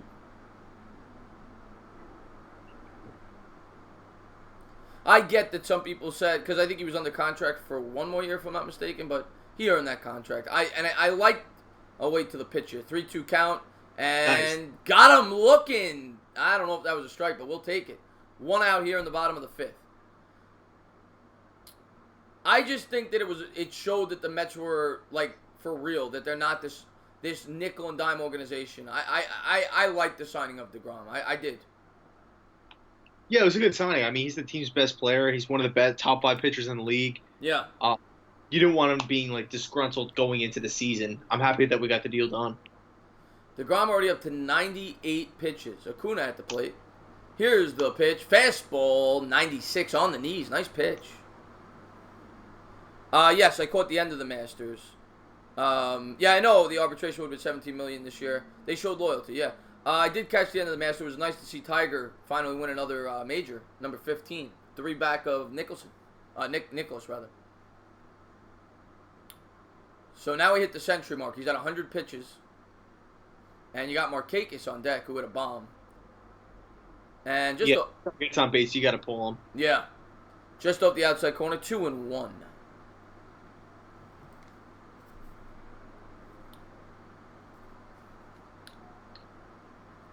Here's the pitch from DeGrom, swung on and fouled off. Listen, I'll be the first to tell you, Eddie, that the Mets are nickel and dime in the past, but you got to be fair. The Mets went out this year, they spent money. I don't know where they rank in payroll, but I'm pretty sure they're in the top 6 or 7 in the league. They spent money this offseason. You got to be fair. Here's the pitch from DeGrom in the dirt. It'll be 3-2. Now, of course, they didn't go out there and get the big guy, Bryce Harper. And Manny Machado. It'll be a full count from DeGrom. And he's going to walk him. Man on first, 1 out, and I think that's his last batter. Yeah, you got to pull him after this. I mean, 104, there's no point to... You got to take him out. I think they got to take him out here. Rockets or Jazz? I'll take the Rockets. Utah might make it a series, though, man. They're a gritty team. Utah was great in last year's playoffs. Right? So... Are you a big Donovan Mitchell guy? Kind of took a step back this year, but I do like him. I wish the Knicks drafted him instead of Frank Ntilikina. I can't wait for the lottery, man. I agree they have to be, Eddie, but in recent years, before this year, well, last year they had a pretty high payroll too, but the Mets, after the whole, Bernie Madoff thing, they were in the bottom half of the league in payroll. And they're leaving him in, JC. Yeah, I think this is a mistake. And here we go, 104 pitches already. Man on first, 1 out. DeGrom's going to pitch from the stretch. He'll look the runner back to first. If you guys aren't new, go ahead. I appreciate that, Cristiano. Thank you so much. Who comes in the pitch now? They're warming up Justin Wilson, the lefty.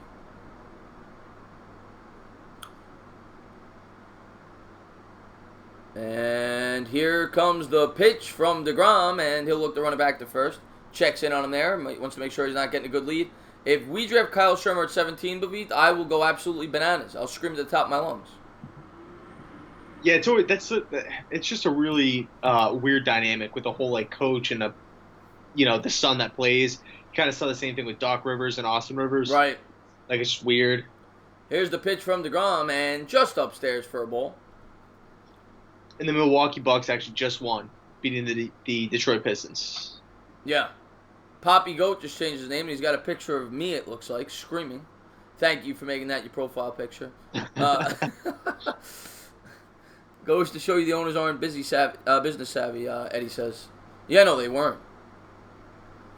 And here's DeGrom from the stretch. Believe me, I am not a fan of the Wilpons. I don't think any Met fan is. Marquez is having a great year, man. Yeah, he's off to a hell of a start. If I'm not mistaken, I think he had a really good start last year, too. He seems like a player, I'm pretty sure, that always gets off to a good start. Marquez already with 13 RBIs, batting .340 with 2 dingers. And strike on the outside corner to be 2-1. Winning always fills the park. That's any sport. That's any sport. Winning always fills the park, and the Mets need to adopt that strategy. And here's Marquez, the 2-1 pitch coming. DeGrom delivers. Swung on and missed. 96-mile-an-hour heater up and in. We got 108. Pitch 108. Yeah, he's up there. He's up there. Should the Knicks sell the team? They won't. I read that Jeff Bezos, or the guy that owns Amazon, could buy the Knicks. Oh, yeah? Here's the 2-2 pitch from DeGrom. Looks to runner back to first. Good news is Dolan is selling the Knicks. Bad news is Wilpons are buying them. I always said that Dolan would have been a good owner for a baseball team and a bad owner in basketball. Why good owner for baseball? I'll tell you There we go. And here's DeGrom from the stretch. Swung on and missed. And the runner tries to steal, and Rosario will drop it. So he'll steal second, but there'll be 2 outs. Man on second. Because in baseball, there's no salary cap. And Dolan would... I feel he's the type of owner that would spend a ton. Like, he wants to win. It's just that he gets in the way of the GM with the Knicks. But he tries, I feel like if he was in a sport like baseball, the Mets would have as high of a payroll as almost anybody. How does Dolan get in the way? I mean, this isn't for sure, but no, it is pretty much confirmed. He forced them to trade for Carmelo Anthony. Donnie Walsh, the GM at the time, didn't want them to do it. Yeah, but I mean, outside of that, because that set the franchise back. That set the franchise back a long time. Yeah, but it's not like the players that they traded away ended up doing anything. They traded away picks too. I think they needed to be patient there. They could have used that money to get a better, player. But it is what it is. It's, I'm just saying he's stepped in the past. He's better now. He seems better now. Phil is what really ruined the Knicks, I think. Yeah, well, guess who hired him? Good pitch right there. And here's DeGrom from the stretch. Strike! 2-0. Nice pitch there on the changeup. Take a small loan and buy the Knicks. Keith Van Horn was solid, Douglas. What's going on, Maverick? How you doing, man? I think my chat's behind you. I don't even see Maverick yet. There he is. What's going on, Maverick? Thank you for tuning into the stream. Here's the pitch. Swung on and fouled off out of play. It'll be 0-2. We'll do it again. 98-mile-an-hour heater. Sam Bradford. We're still talking busts. Injuries got in the way, but yeah, he's a bust. Number 1 overall pick.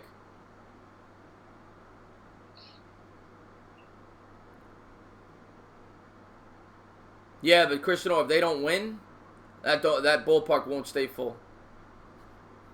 Here's DeGrom from the stretch. It'll be an 0-2 count. Swung on and fouled away. 114 pitches coming up the next pitch. Oh man, I don't like them him throwing this many pitches early in the season like this. Yeah, I agree. Little too high for my liking.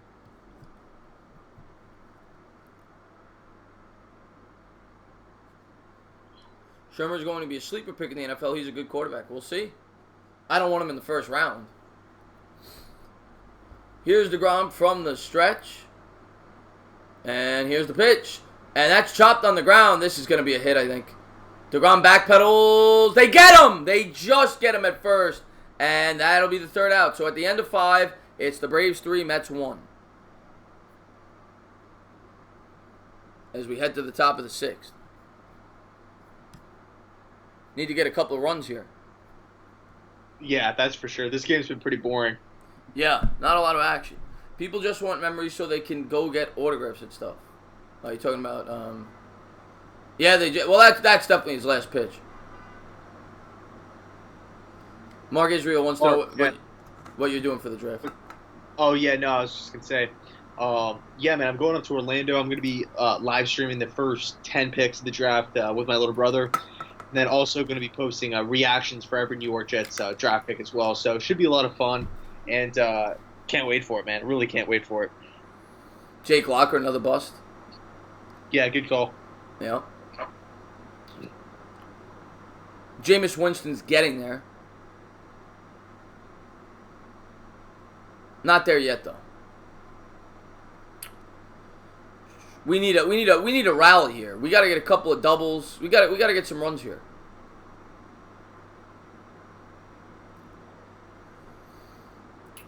As we're getting ready. Yeah, put something together, man.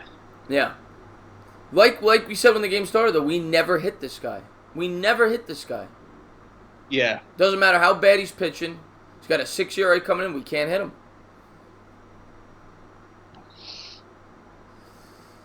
Yeah, Eddie, I get why people say baseball is boring. I get it, but I don't think it's boring because I grew up loving the sport. I played it. I loved it. And I think when you play the sport and you're good at it and you know, you play it for a long part of your life, you can relate to the situation. It's a thinking game. And that's what I love about it. You think like what should they do here? You know, you put yourself in the mind of the manager. And I really enjoy the sport. Yeah, it's like a chess match. Yeah. You know what I mean? So much strategy that goes into it. It's fun. I definitely want to manage a little league team when I'm older. That'd be fun. Oh, that'd be great. Maverick, no, I'm actually not going to be at his place. He has a special video plan for his draft, for the Jaguars draft and whatnot. I'm going to be out in Orlando doing my own thing, but yeah, me and him are definitely going to link up soon. Chad Henne's a bust, Douglas says. Yeah, another bust.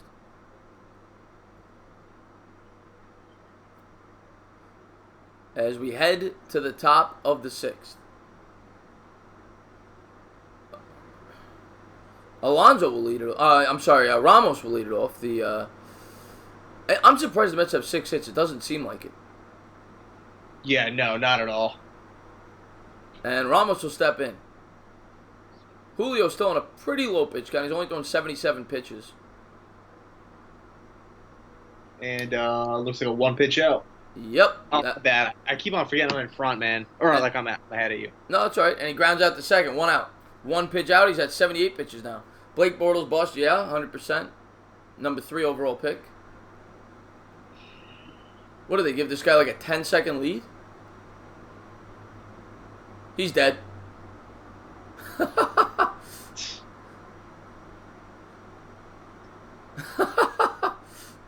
Holy hell. That guy didn't have a chance.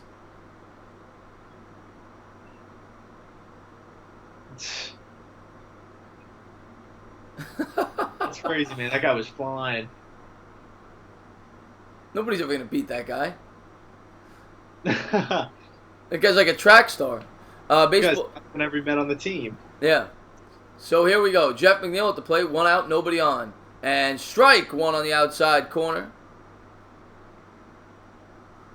Here's a name you all missed. Johnny Manziel. Good call, good call. Tim Tebow. Even though everyone thought it was a reach for the Denver in the first round. Here's McNeil as he steps in. And a ball off the plate. It'll be 1-1 here in the top of the 6th. Most overrated quarterback in the NFL, Andy Dalton. Yeah, I mean... He's up there. He's up there.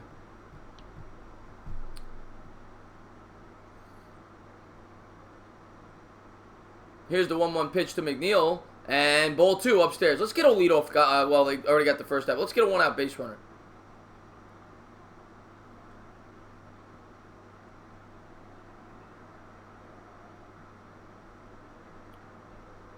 Do you think that they should just skim a few games off the season?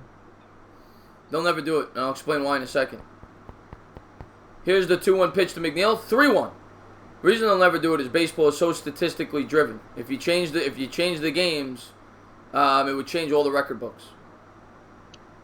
You know? Okay. So, but who cares? Like, why does that matter? Well, in baseball, it matters. It matters. I mean, Hall of Fame careers are based off of how many home runs you hit. You know, it's so much more statistically driven than any other sport. That's why I don't think they'll ever shave any games off. Yeah, but players back in the day didn't throw like 100 miles an hour. Here's the pitch to McNeil. I'm not saying it's a horrible idea. I just don't think it'll ever happen. And that looked like ball 4, but it's a strike on the outside corner. Full count.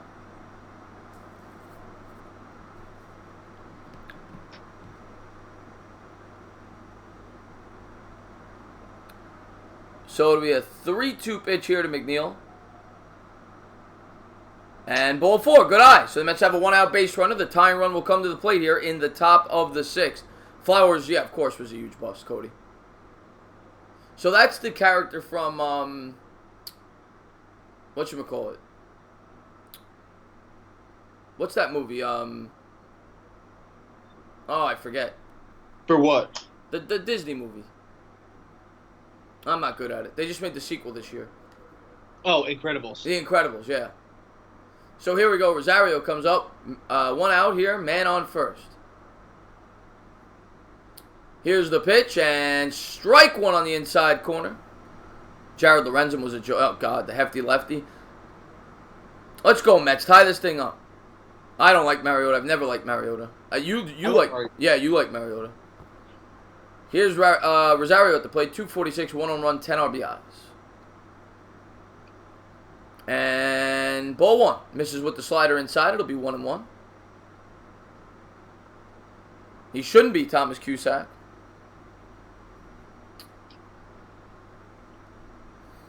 So man on first. It'll be a 1-1 count. 1 out here to Rosario. The former #1 overall prospect in all of baseball. I like Kerry Collins. What about... Oh, Kerry Collins wasn't a bust. He was nice for Tennessee that one year. He was nice for the Giants. He brought us to a Super Bowl. And he was nice for the Panthers. He brought them to the NFC title game in the second year in the team's existence.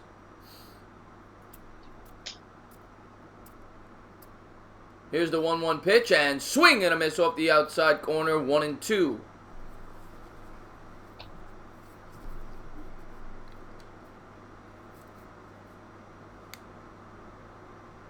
The problem with Kerry Collins was the alcohol. Kind of shortened his career a little bit in turn. You know, he had to recoup everything. That's why the Giants got him on the cheap. He was an alcoholic. Yeah. Yeah. Here's the 1-2 pitch to Rosario. Swing and a miss as he chases the slider down in the dirt. 2 outs. Second favorite team, I would say, I don't know. I like teams that are like rebuilding, like Baltimore and Toronto. Oakland's always up there. I've always liked Seattle as well.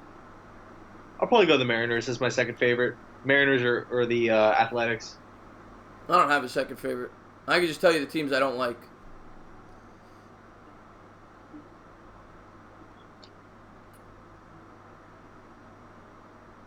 And here we go. Davis coming up to the plate. 1 out, 2 outs, man on first. Davis responsible for their only run today. They could use another bomb right now. Taron misses inside. It'll be ball 1, 1-0. Vinny Testaverde was colorblind. I'm guessing you're saying that because he threw so many picks. No, he was colorblind. Oh, he was? Oh, I didn't know that. Yeah.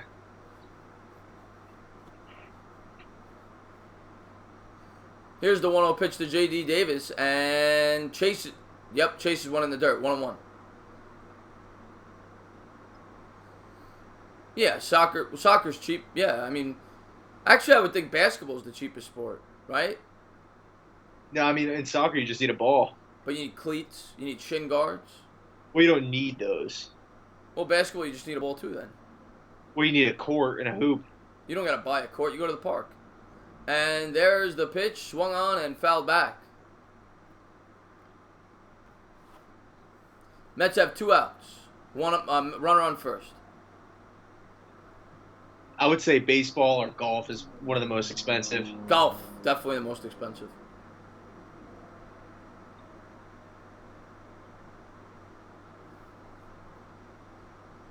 And UCF Jaguars back in the chat as well. UCF, my man. What's going on, man? Welcome back to the stream, buddy. As J.D. Davis steps in, it'll be a 1-2 pitch, 2 outs, runner on first. Here's the pitch that Davis swung on and driven in the air, but it's going to hang up there for the 3rd out. So, we're through 5.5, and it's the Braves 3, Mets 1. Braves got Enciarte, Tyler Flowers, and a pinch hitter coming up. Or, well, Taron will probably hit, actually. He's got 92 pitches in the bottom of the 6th.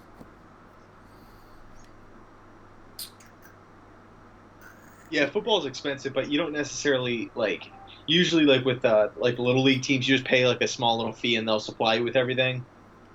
Well, but baseball, man, you need helmets, hats, bats. The bat costs $200 or $300 by itself if you're getting a halfway decent bat.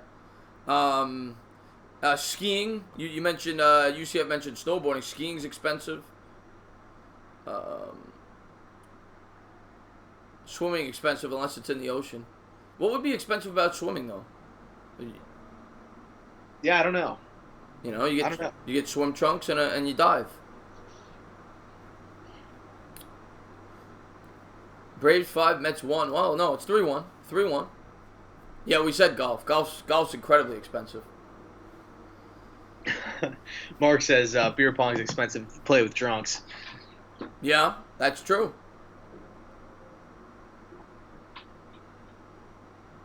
You ever play beer pong? A few times. Yeah. You? Yeah. But then the younger kids nowadays, they don't use beer. Did you do that? Did you put water in the cup instead of beer? I mean, the times that I played, no, but... I don't get that. What's the point? Yeah. Well, no, they have a beer on the side, so they'll be drinking out of the can, and there'll be water in the cups, because I guess they don't want to drink dirty beer. But, come on. I don't know. I never heard of that. Yeah, I've seen that a lot.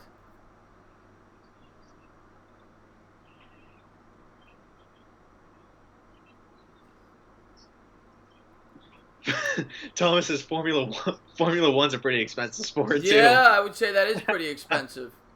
In Europe, I would think that'd be in most people's opinion. It's pretty expensive to have one of those race cars, so good call on that.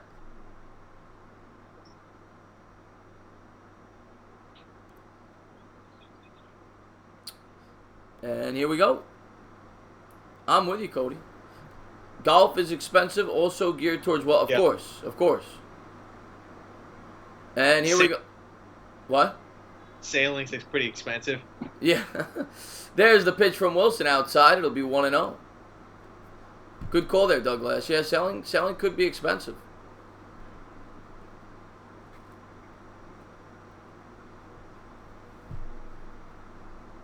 Here's the 1-0 pitch from Wilson. Swung on, fouled off, out of play. It'll be 1-1.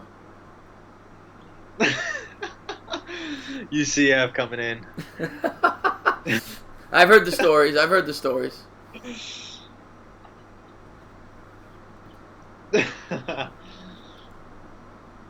So it'll be a 1-1 pitch here. 3-1 Braves lead.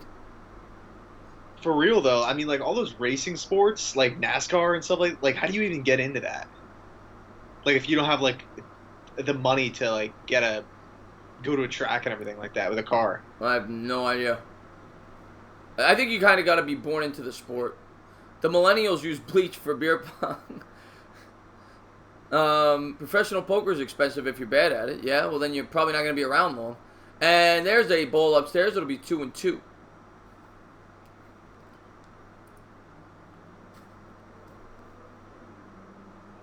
Here's the 2-2 pitch to Enciarte. Enciarte is a fantastic defensive center fielder. Not much of a bat. Where was he before Atlanta? I think he came up with Atlanta. I could be wrong, but I'm pretty sure he did. Strike 3 as Wilson strikes him out. So 1 away here in the bottom of the 6th.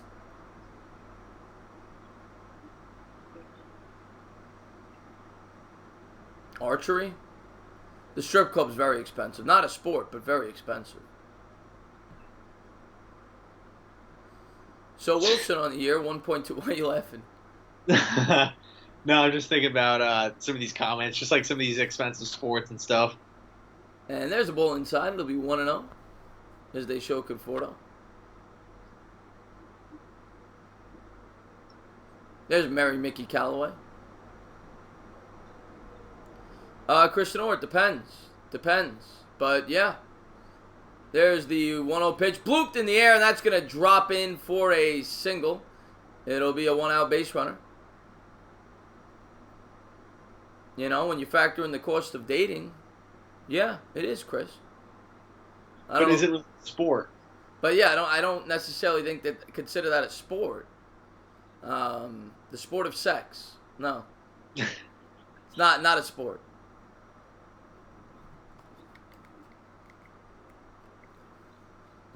So here we go. They're showing Mickey Callaway there in the dugout.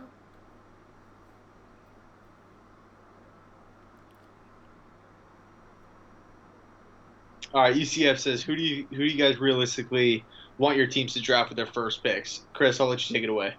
Strike 1 on the outside corner. You don't even need a bet, by the way, with sex. Somebody asked that. Who do I want with the first round pick? I'm hoping Quinn Williams drops to us at 6. But realistically, there's 2 different scenarios. Here's the pitch from Wilson down low ball 1-1. If they're going quarterback, I want Haskins. If they're not going quarterback, and Devin White is gone, Josh Allen is gone, Quinn Williams is gone, and Nick Bosa is gone, and Kyle Murray, I would want to go Ed Oliver at 6. What about you, JC? I mean, the thing is like with the Jets, like there's so many holes. I mean, we could go Quinn Williams, we could go Josh Allen, Bosa. They'll all be upgrades. Realistically, like my perfect draft day scenario, trade down, get multiple first-round picks, and draft Juwan Taylor. That's my scenario as well. Entertainer, what was the most embarrassing thing that happened to you as a teenager? I have no idea. I'd have to think about that. And here we go. Wilson from the stretch. It'll be a 1-2 count. 1 out here in the bottom of the 6th. Here's the pitch. Swung on, fouled off down the first baseline, and we'll do it again. What's going on, Tiger Woods? How you doing? Hey, congrats on the win, Tiger. Yes, congratulations, Tiger. He's popped in my streams all day today. You did a great job today. Hope you got fitted there for the green jacket. No, they canceled it, actually. Because of the rain?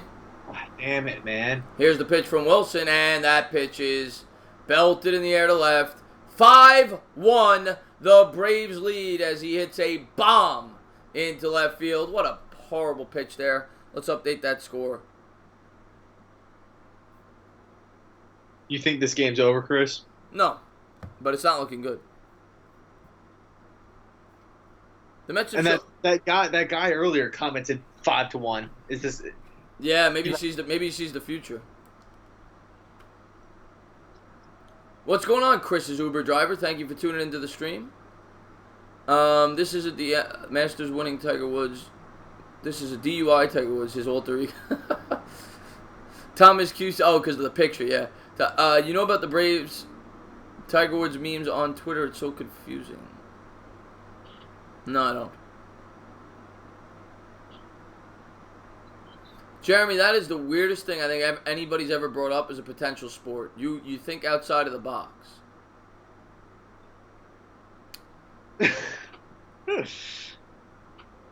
Dude, imagine playing with the sport of football with a baseball, and the wide receivers wore like 2 gloves. And here we go. They still have a chance, David Anderson. This game ain't over yet. We still got another 9 outs. And the Mets have shown a lot of resiliency this year. You know, they've come back from deficits. Here's the pitch, swung on and fouled off, and we'll do it again at 0-2. 1 out, nobody on. Bobby Woodruff is in the chat. He says, "Hi, Chris and Jet Central, my friends." Hi, Bobby Woodruff, my friend. What's going on, Bob? Yes, they do. They fought this year, Eddie. I'm not quitting on this game. Here's Wilson from the stretch. And the pitch, fastball outside. It'll be 1-2. Chris' Uber driver still waiting for 3 hours.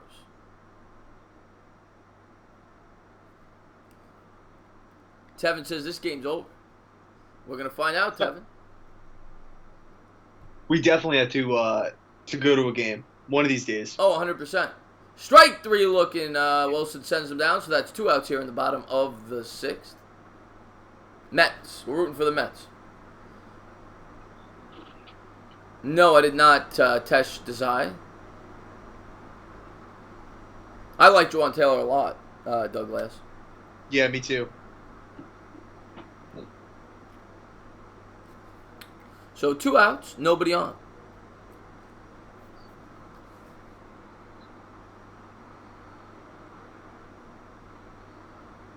Here's the pitch. Strike 1, inside corner. Big Blue says tomorrow is when Russell wants his contract. Hopefully you don't sign, and we'll have a Giants jersey on next season. You never know. Well, he's still under contract. Yeah, they'll franchise him before. They're not gonna let him hit free agency. They'll franchise him or trade him. Here's the pitch from Wilson. Ball 1 upstairs. It'll be 1-1. Yes, when Brooklyn and Orlando face off in the Eastern Conference Finals, me and Dalton are going to do a meet and greet at the stadium at Amway. That's going to happen this year, you think? Well, I mean, it's inevitable, right? Inevitable. Okay. All right. The NFL schedule gets released April 18th, Bobby. Andre Dillard equals DeBerkeshaw Ferguson. Strike 2, 1-2. He was from Freeport. He grew up about 15 minutes from my house. The brick.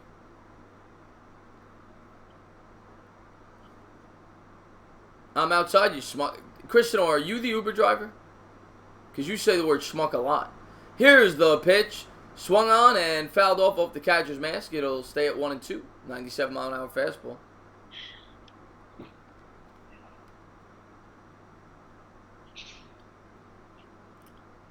Wilson will look in for the pitch here in the bottom of the 6th.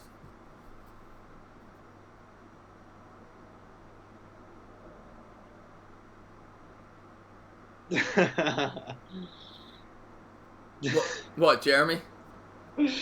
No, UCF. I don't do meet and greets. I only do meet and skeets with fine women. You know what? UCF? I like that. I like that approach. Here's the pitch from Wilson. Downstairs, it'll be a ball 2-2 here. Bottom of the 6th. How you feel about the new Jets jerseys? I don't love them, but JC does, and that's what's really important. Yeah, they're awesome. They're really, really cool. Yeah, I've actually heard that a lot, Poppy Goat. It's not the first time I've heard that. What? Oh, that you look like, yes. The brick, yes. I could actually when you met me at MetLife, you're like, oh, like I thought you were. I asked for your autograph. Yeah. I thought you were the former offensive lineman for the New York Jets. I know it's weird. I'm like looking around. I see this dude walking up. He's like no taller than 5'4", 5'5". He's like, "Brick a shot." Oh wait, you're not Brick. I was like 4'7". I was up to his crotch, and I asked him, for his autograph. Are the Islanders going all the way? I hope so.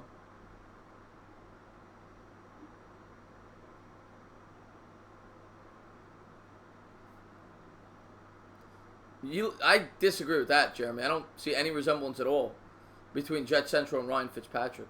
Here's the pitch, slider off the plate. It'll be 1-0.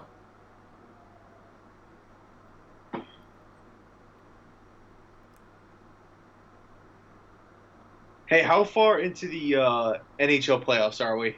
First round still. Fastball inside, 2-0. Where are the Islanders ranked? They're up 3-0 in the series. Are they like a high seed? 2 seed. But the way the playoffs break down, it's different. They didn't win their division. Here's the pitch to Freeman. Swing and a miss. It'll be a 2-1. Cristiano wants to know, would you consider yourself a pizza man? If I deliver pizza, then yeah. I don't know. I kind of want to because like it seems like a chill job, like driving around all day, listening to music. But at the same time, I don't know how much more. Like I don't know how much money you'd make. Swung on and fouled off out of play. 2-2. What'd you say? Because a lot of the money you'd make is probably for gas, right? And like, oil and stuff for your car. Yeah. I sound angry? No, I don't. This is how I talk. Here's the 2-2 pitch to Freddie Freeman. Swung on and fouled out of play. We'll do it again. This inning is going by like... I mean, this is what, 30 pitches this inning? This is his 30th pitch coming up. So in 6 innings, the Mets pitchers have thrown 144 after this pitch. Because they're gone through 114. Here's Freeman fouling him off. Another foul ball, and we'll do it again. All right, you're not Cristiano. Then I'm going to guess that it's Joe Lutz.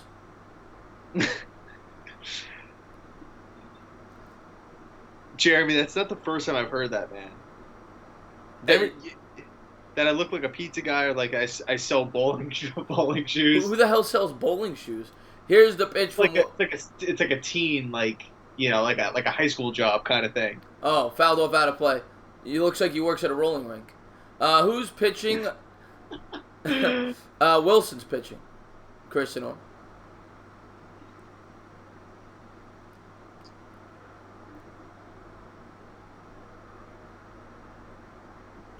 Here's the 2-2 pitch to Freeman. That's probably a home run. Wilson delivers. Oh, ball 3. All right, full count. Oh, I was thinking it was a full count. So, number 33, the 33rd pitch is coming up here for Wilson. Okay, Big Blue, I don't think he does. Here's the full count, the payoff pitch. And ball 4, down low. So, the Braves will have first and second, 2 outs, and Mickey's coming to the mound. They're going to make a pitcher change.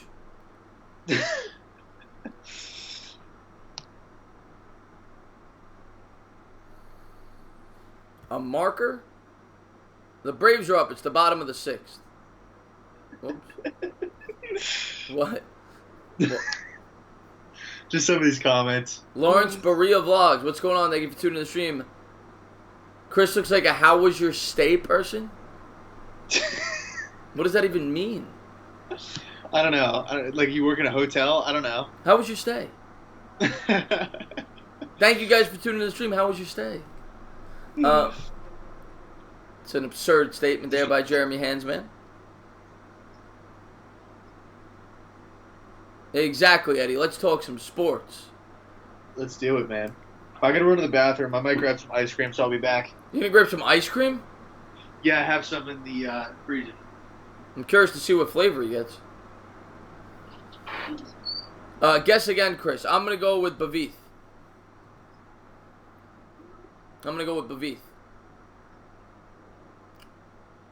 I remind you of Elmo. Really? You're a dog? All right, brother. Thank you for tuning in, Tevin. Stand up, long head ass boy. Okay. And it's a picture of, I can't even tell. He looks like a Rocky Road kind of guy. I could see that. Vanilla with orange soda. UCF Jaguar on the Jacksonville Sharks last night to the New York Street. JC getting ice cream makes Bobby jealous. Yes, it does. And of course, Bobby promptly asked if I saw Mr. Softy today. I did not, Bobby. McNeil should be at third. Yeah, I like McNeil. I'm curious to see what ice cream flavor he comes with. I'm going to guess... I'm going to guess chocolate chip. No, I'm going to guess mint chocolate chip. Mint chocolate chip. You know what, UCF? I think he actually does look like that. That's exactly what I was thinking. That he looks like a guy that would eat ice cream in the middle of a live stream. Back. Where's the ice cream? What do you got? I don't think you'll guess. All right. Is it like a Ben and Jerry's flavor? Well, this is actually low-calorie ice cream. And wait a second. Before you eat that, you eat ice cream with a fork? And strike one on the corner from Seawolf. Why in the world would you ever eat ice cream with a fork? Because Hold on one second. Give me one quick second. Hold on.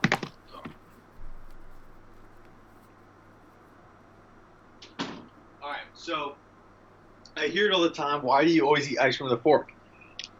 If you haven't tried eating ice cream with a fork, you need to. It's so much more. It just cuts through the ice cream so much better. It's so much better than a spoon. People look at me like I'm a lunatic, but trust me, if you try it, you won't regret it. Okay, here's the 1-2 pitch from Seawold. Strike 3, struck him out looking. So at the end of 6, it's the Braves 5, Mets 1. Oh, we're still in 6th? Yeah, my chat stopped moving on my end, so I'm... Oh, there it goes, okay. Let me update the scoreboard here. We're headed to the top of the 7th.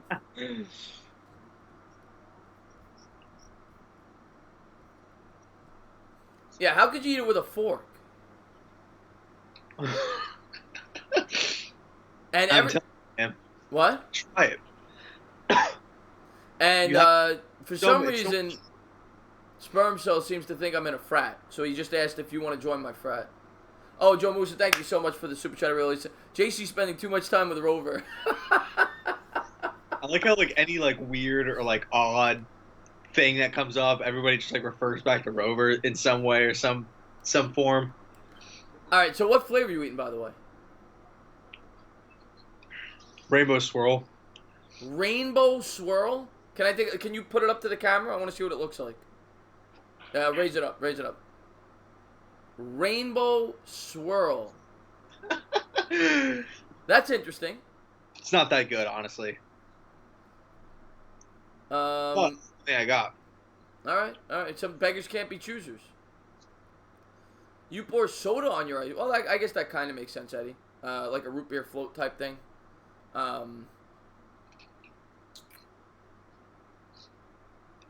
Yes, you don't know Rover until you've met him is right.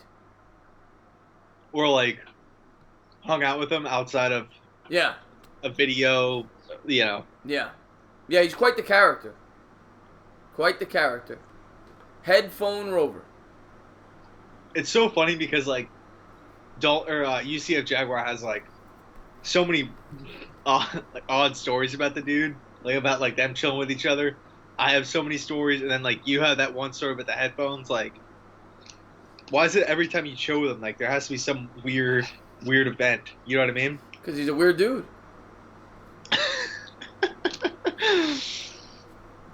What up, Meditana and young John Claude Van Damme? New York B says, what's going on, my man?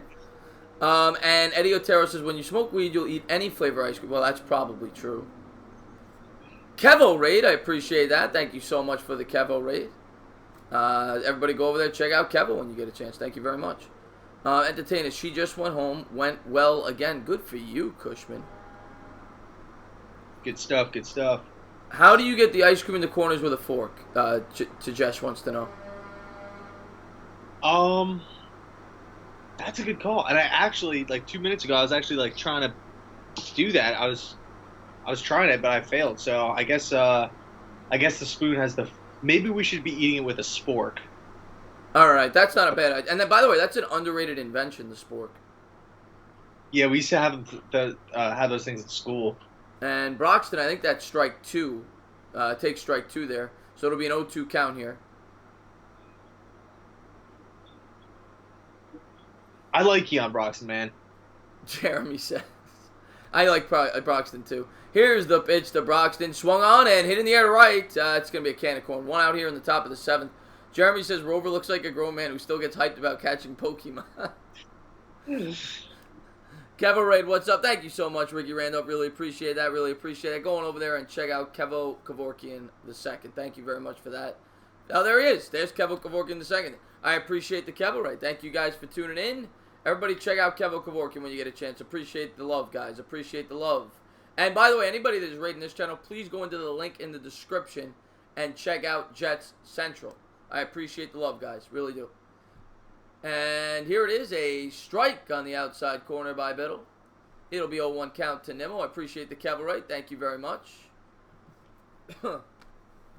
Please check out JC. Just hit 10K. Congrats again on that, my man. Big milestone.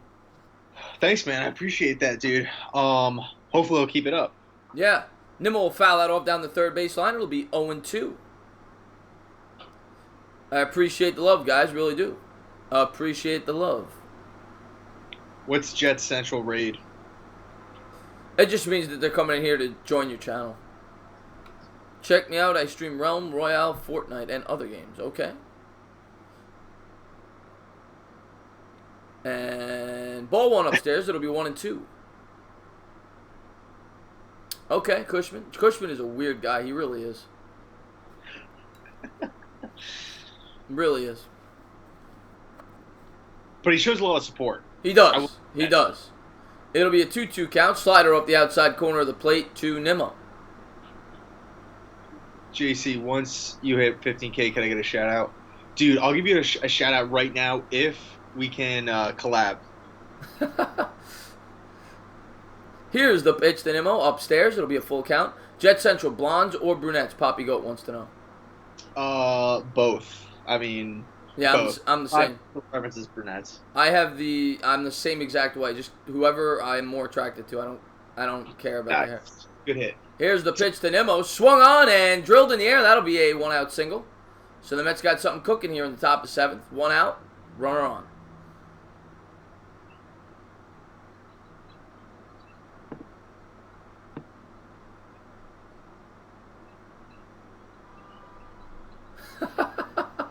Kristen Orr. Oh, God. Kristen Orr is hysterical. JC was the one kid who played Yu-Gi-Oh! Instead of Pokemon. What's the matter with Yu-Gi-Oh, man? I played both.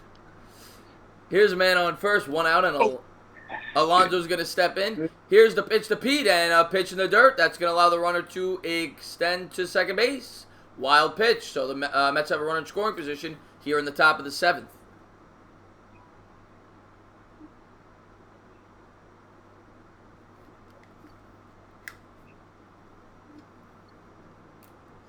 Christian Orr equals my hero of YouTube, Sports Reaction says. My hero, too. I don't like milk, dude. I'm not a milk guy either. Nimmo takes a lead away from second base, and Alonso steps in.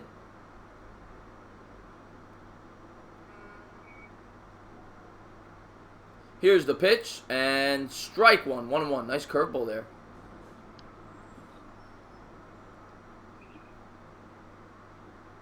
No, I've never tried growing a porn stash. Don't think that would be a good look. What's stuck in the 80s new channel, Stan? The Sports Reaction. Who is he a fan of? Giants. Giants, Spurs, and Nationals. He's all over the map. Okay. Damn, dude, Reddick got straight trucked by Peter Alonso. Have you seen that replay? Oh, yeah. Josh Reddick.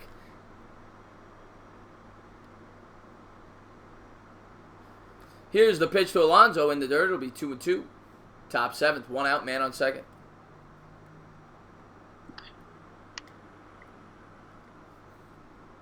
How come you're all over the map? Sports reaction.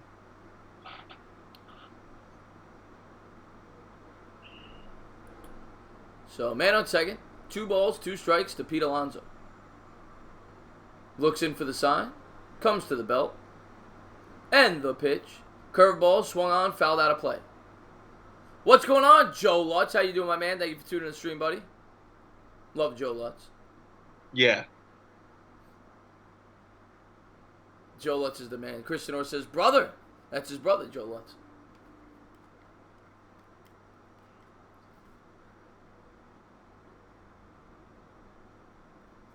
Here's the pitch. Swung on and fouled out of play. It'll be 2-2.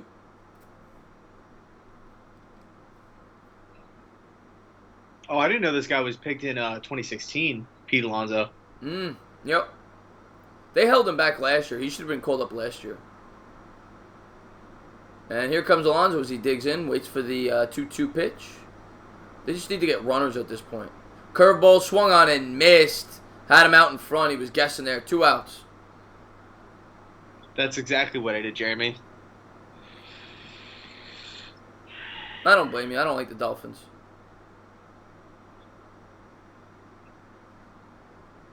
Alonso way out in front. Oh, man. Mets not playing well today. Yeah, I want Girardi too, man. I'm tired of Mickey Callaway. I was pissed when Girardi became available after we had... I mean, I was happy at first when we got Callaway. But then after the Yankees had fired Girardi, I wish the Mets would have gotten him. I like Girardi.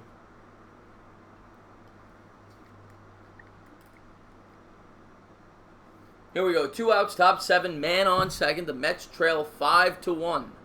Cano takes a couple of practice swings and he'll step back in.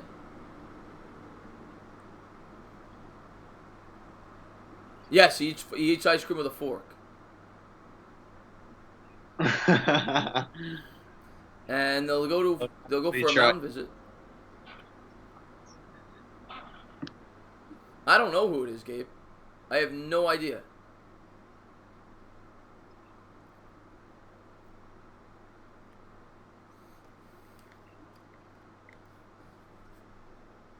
As they're showing Alonso there.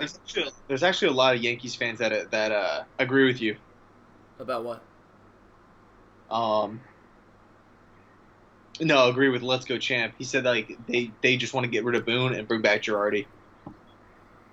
They'll never bring back Girardi. You think they'd bring back Girardi? No, that's just what like a lot of Yankee fans want. Oh, okay. So here we go. It'll be an 0-1 count here. Top 7, man on second, 2 away.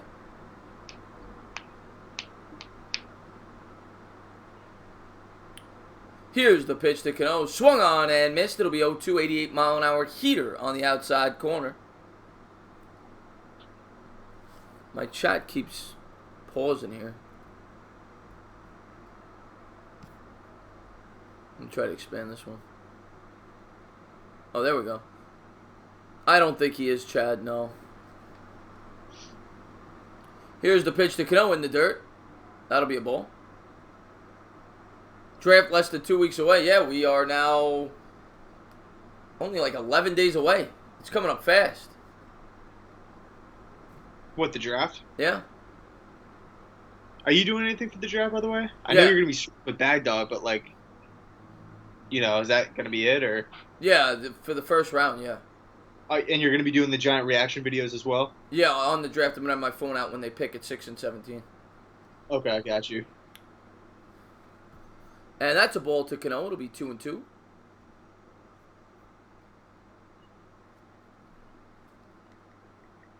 Two outs here, man on second. Braves lead 5-1. And Mickey Callaway just shoved about 3,000 sunflower seeds in his mouth. Here's the pitch to Cano. Fouled off.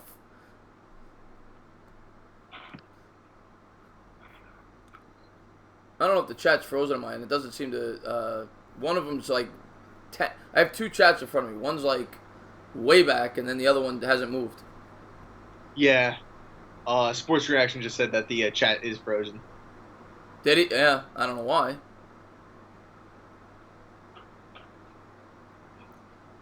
Here's the pitch to Cano. Curveball swung on and blooped in the air. And that's going to drop down for a foul ball. I thought that was going to drop in for a hit, but that'll be just a long strike, 2-2. So the chat is frozen. How did you see that he said that? It's not frozen on my end. Oh, so the chat in the stream is frozen. Yeah. I don't know how to fix that.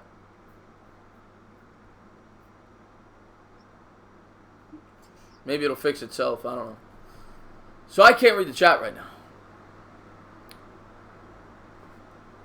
Cano batting 190 on the year. Slow start to his season. Jeremy says he's a Mets fan and a Braves fan, so he doesn't know who to pick. Oh, how could you be a Met and a Braves fan? Here's the pitch to Cano. Swung on and hit up the middle, and it's not going to get through. Nice play. Throws him out at first. So, at the end of 6.5, it's the Braves 5, Mets 1. My God, they can't do anything right now. Yeah, it's hard to watch, honestly. Yeah. And I don't get the chat moving. Why is the chat not moving?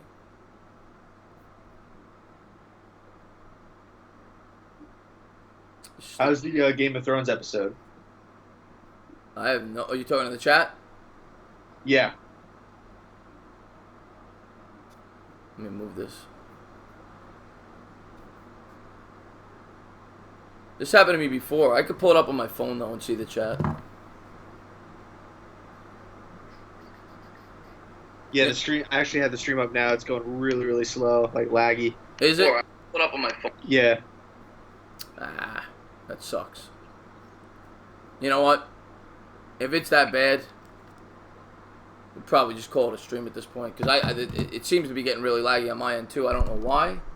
It's like kind of just going like frame after frame after frame. Yeah. I don't know why that started happening. But I think we're going to call it a stream. The Mets are getting killed. We want to say thank you to everybody that tuned in, that's still here. The chat's not even moving on my end. So thank you guys for tuning in. I want to say thank you to JC for coming by.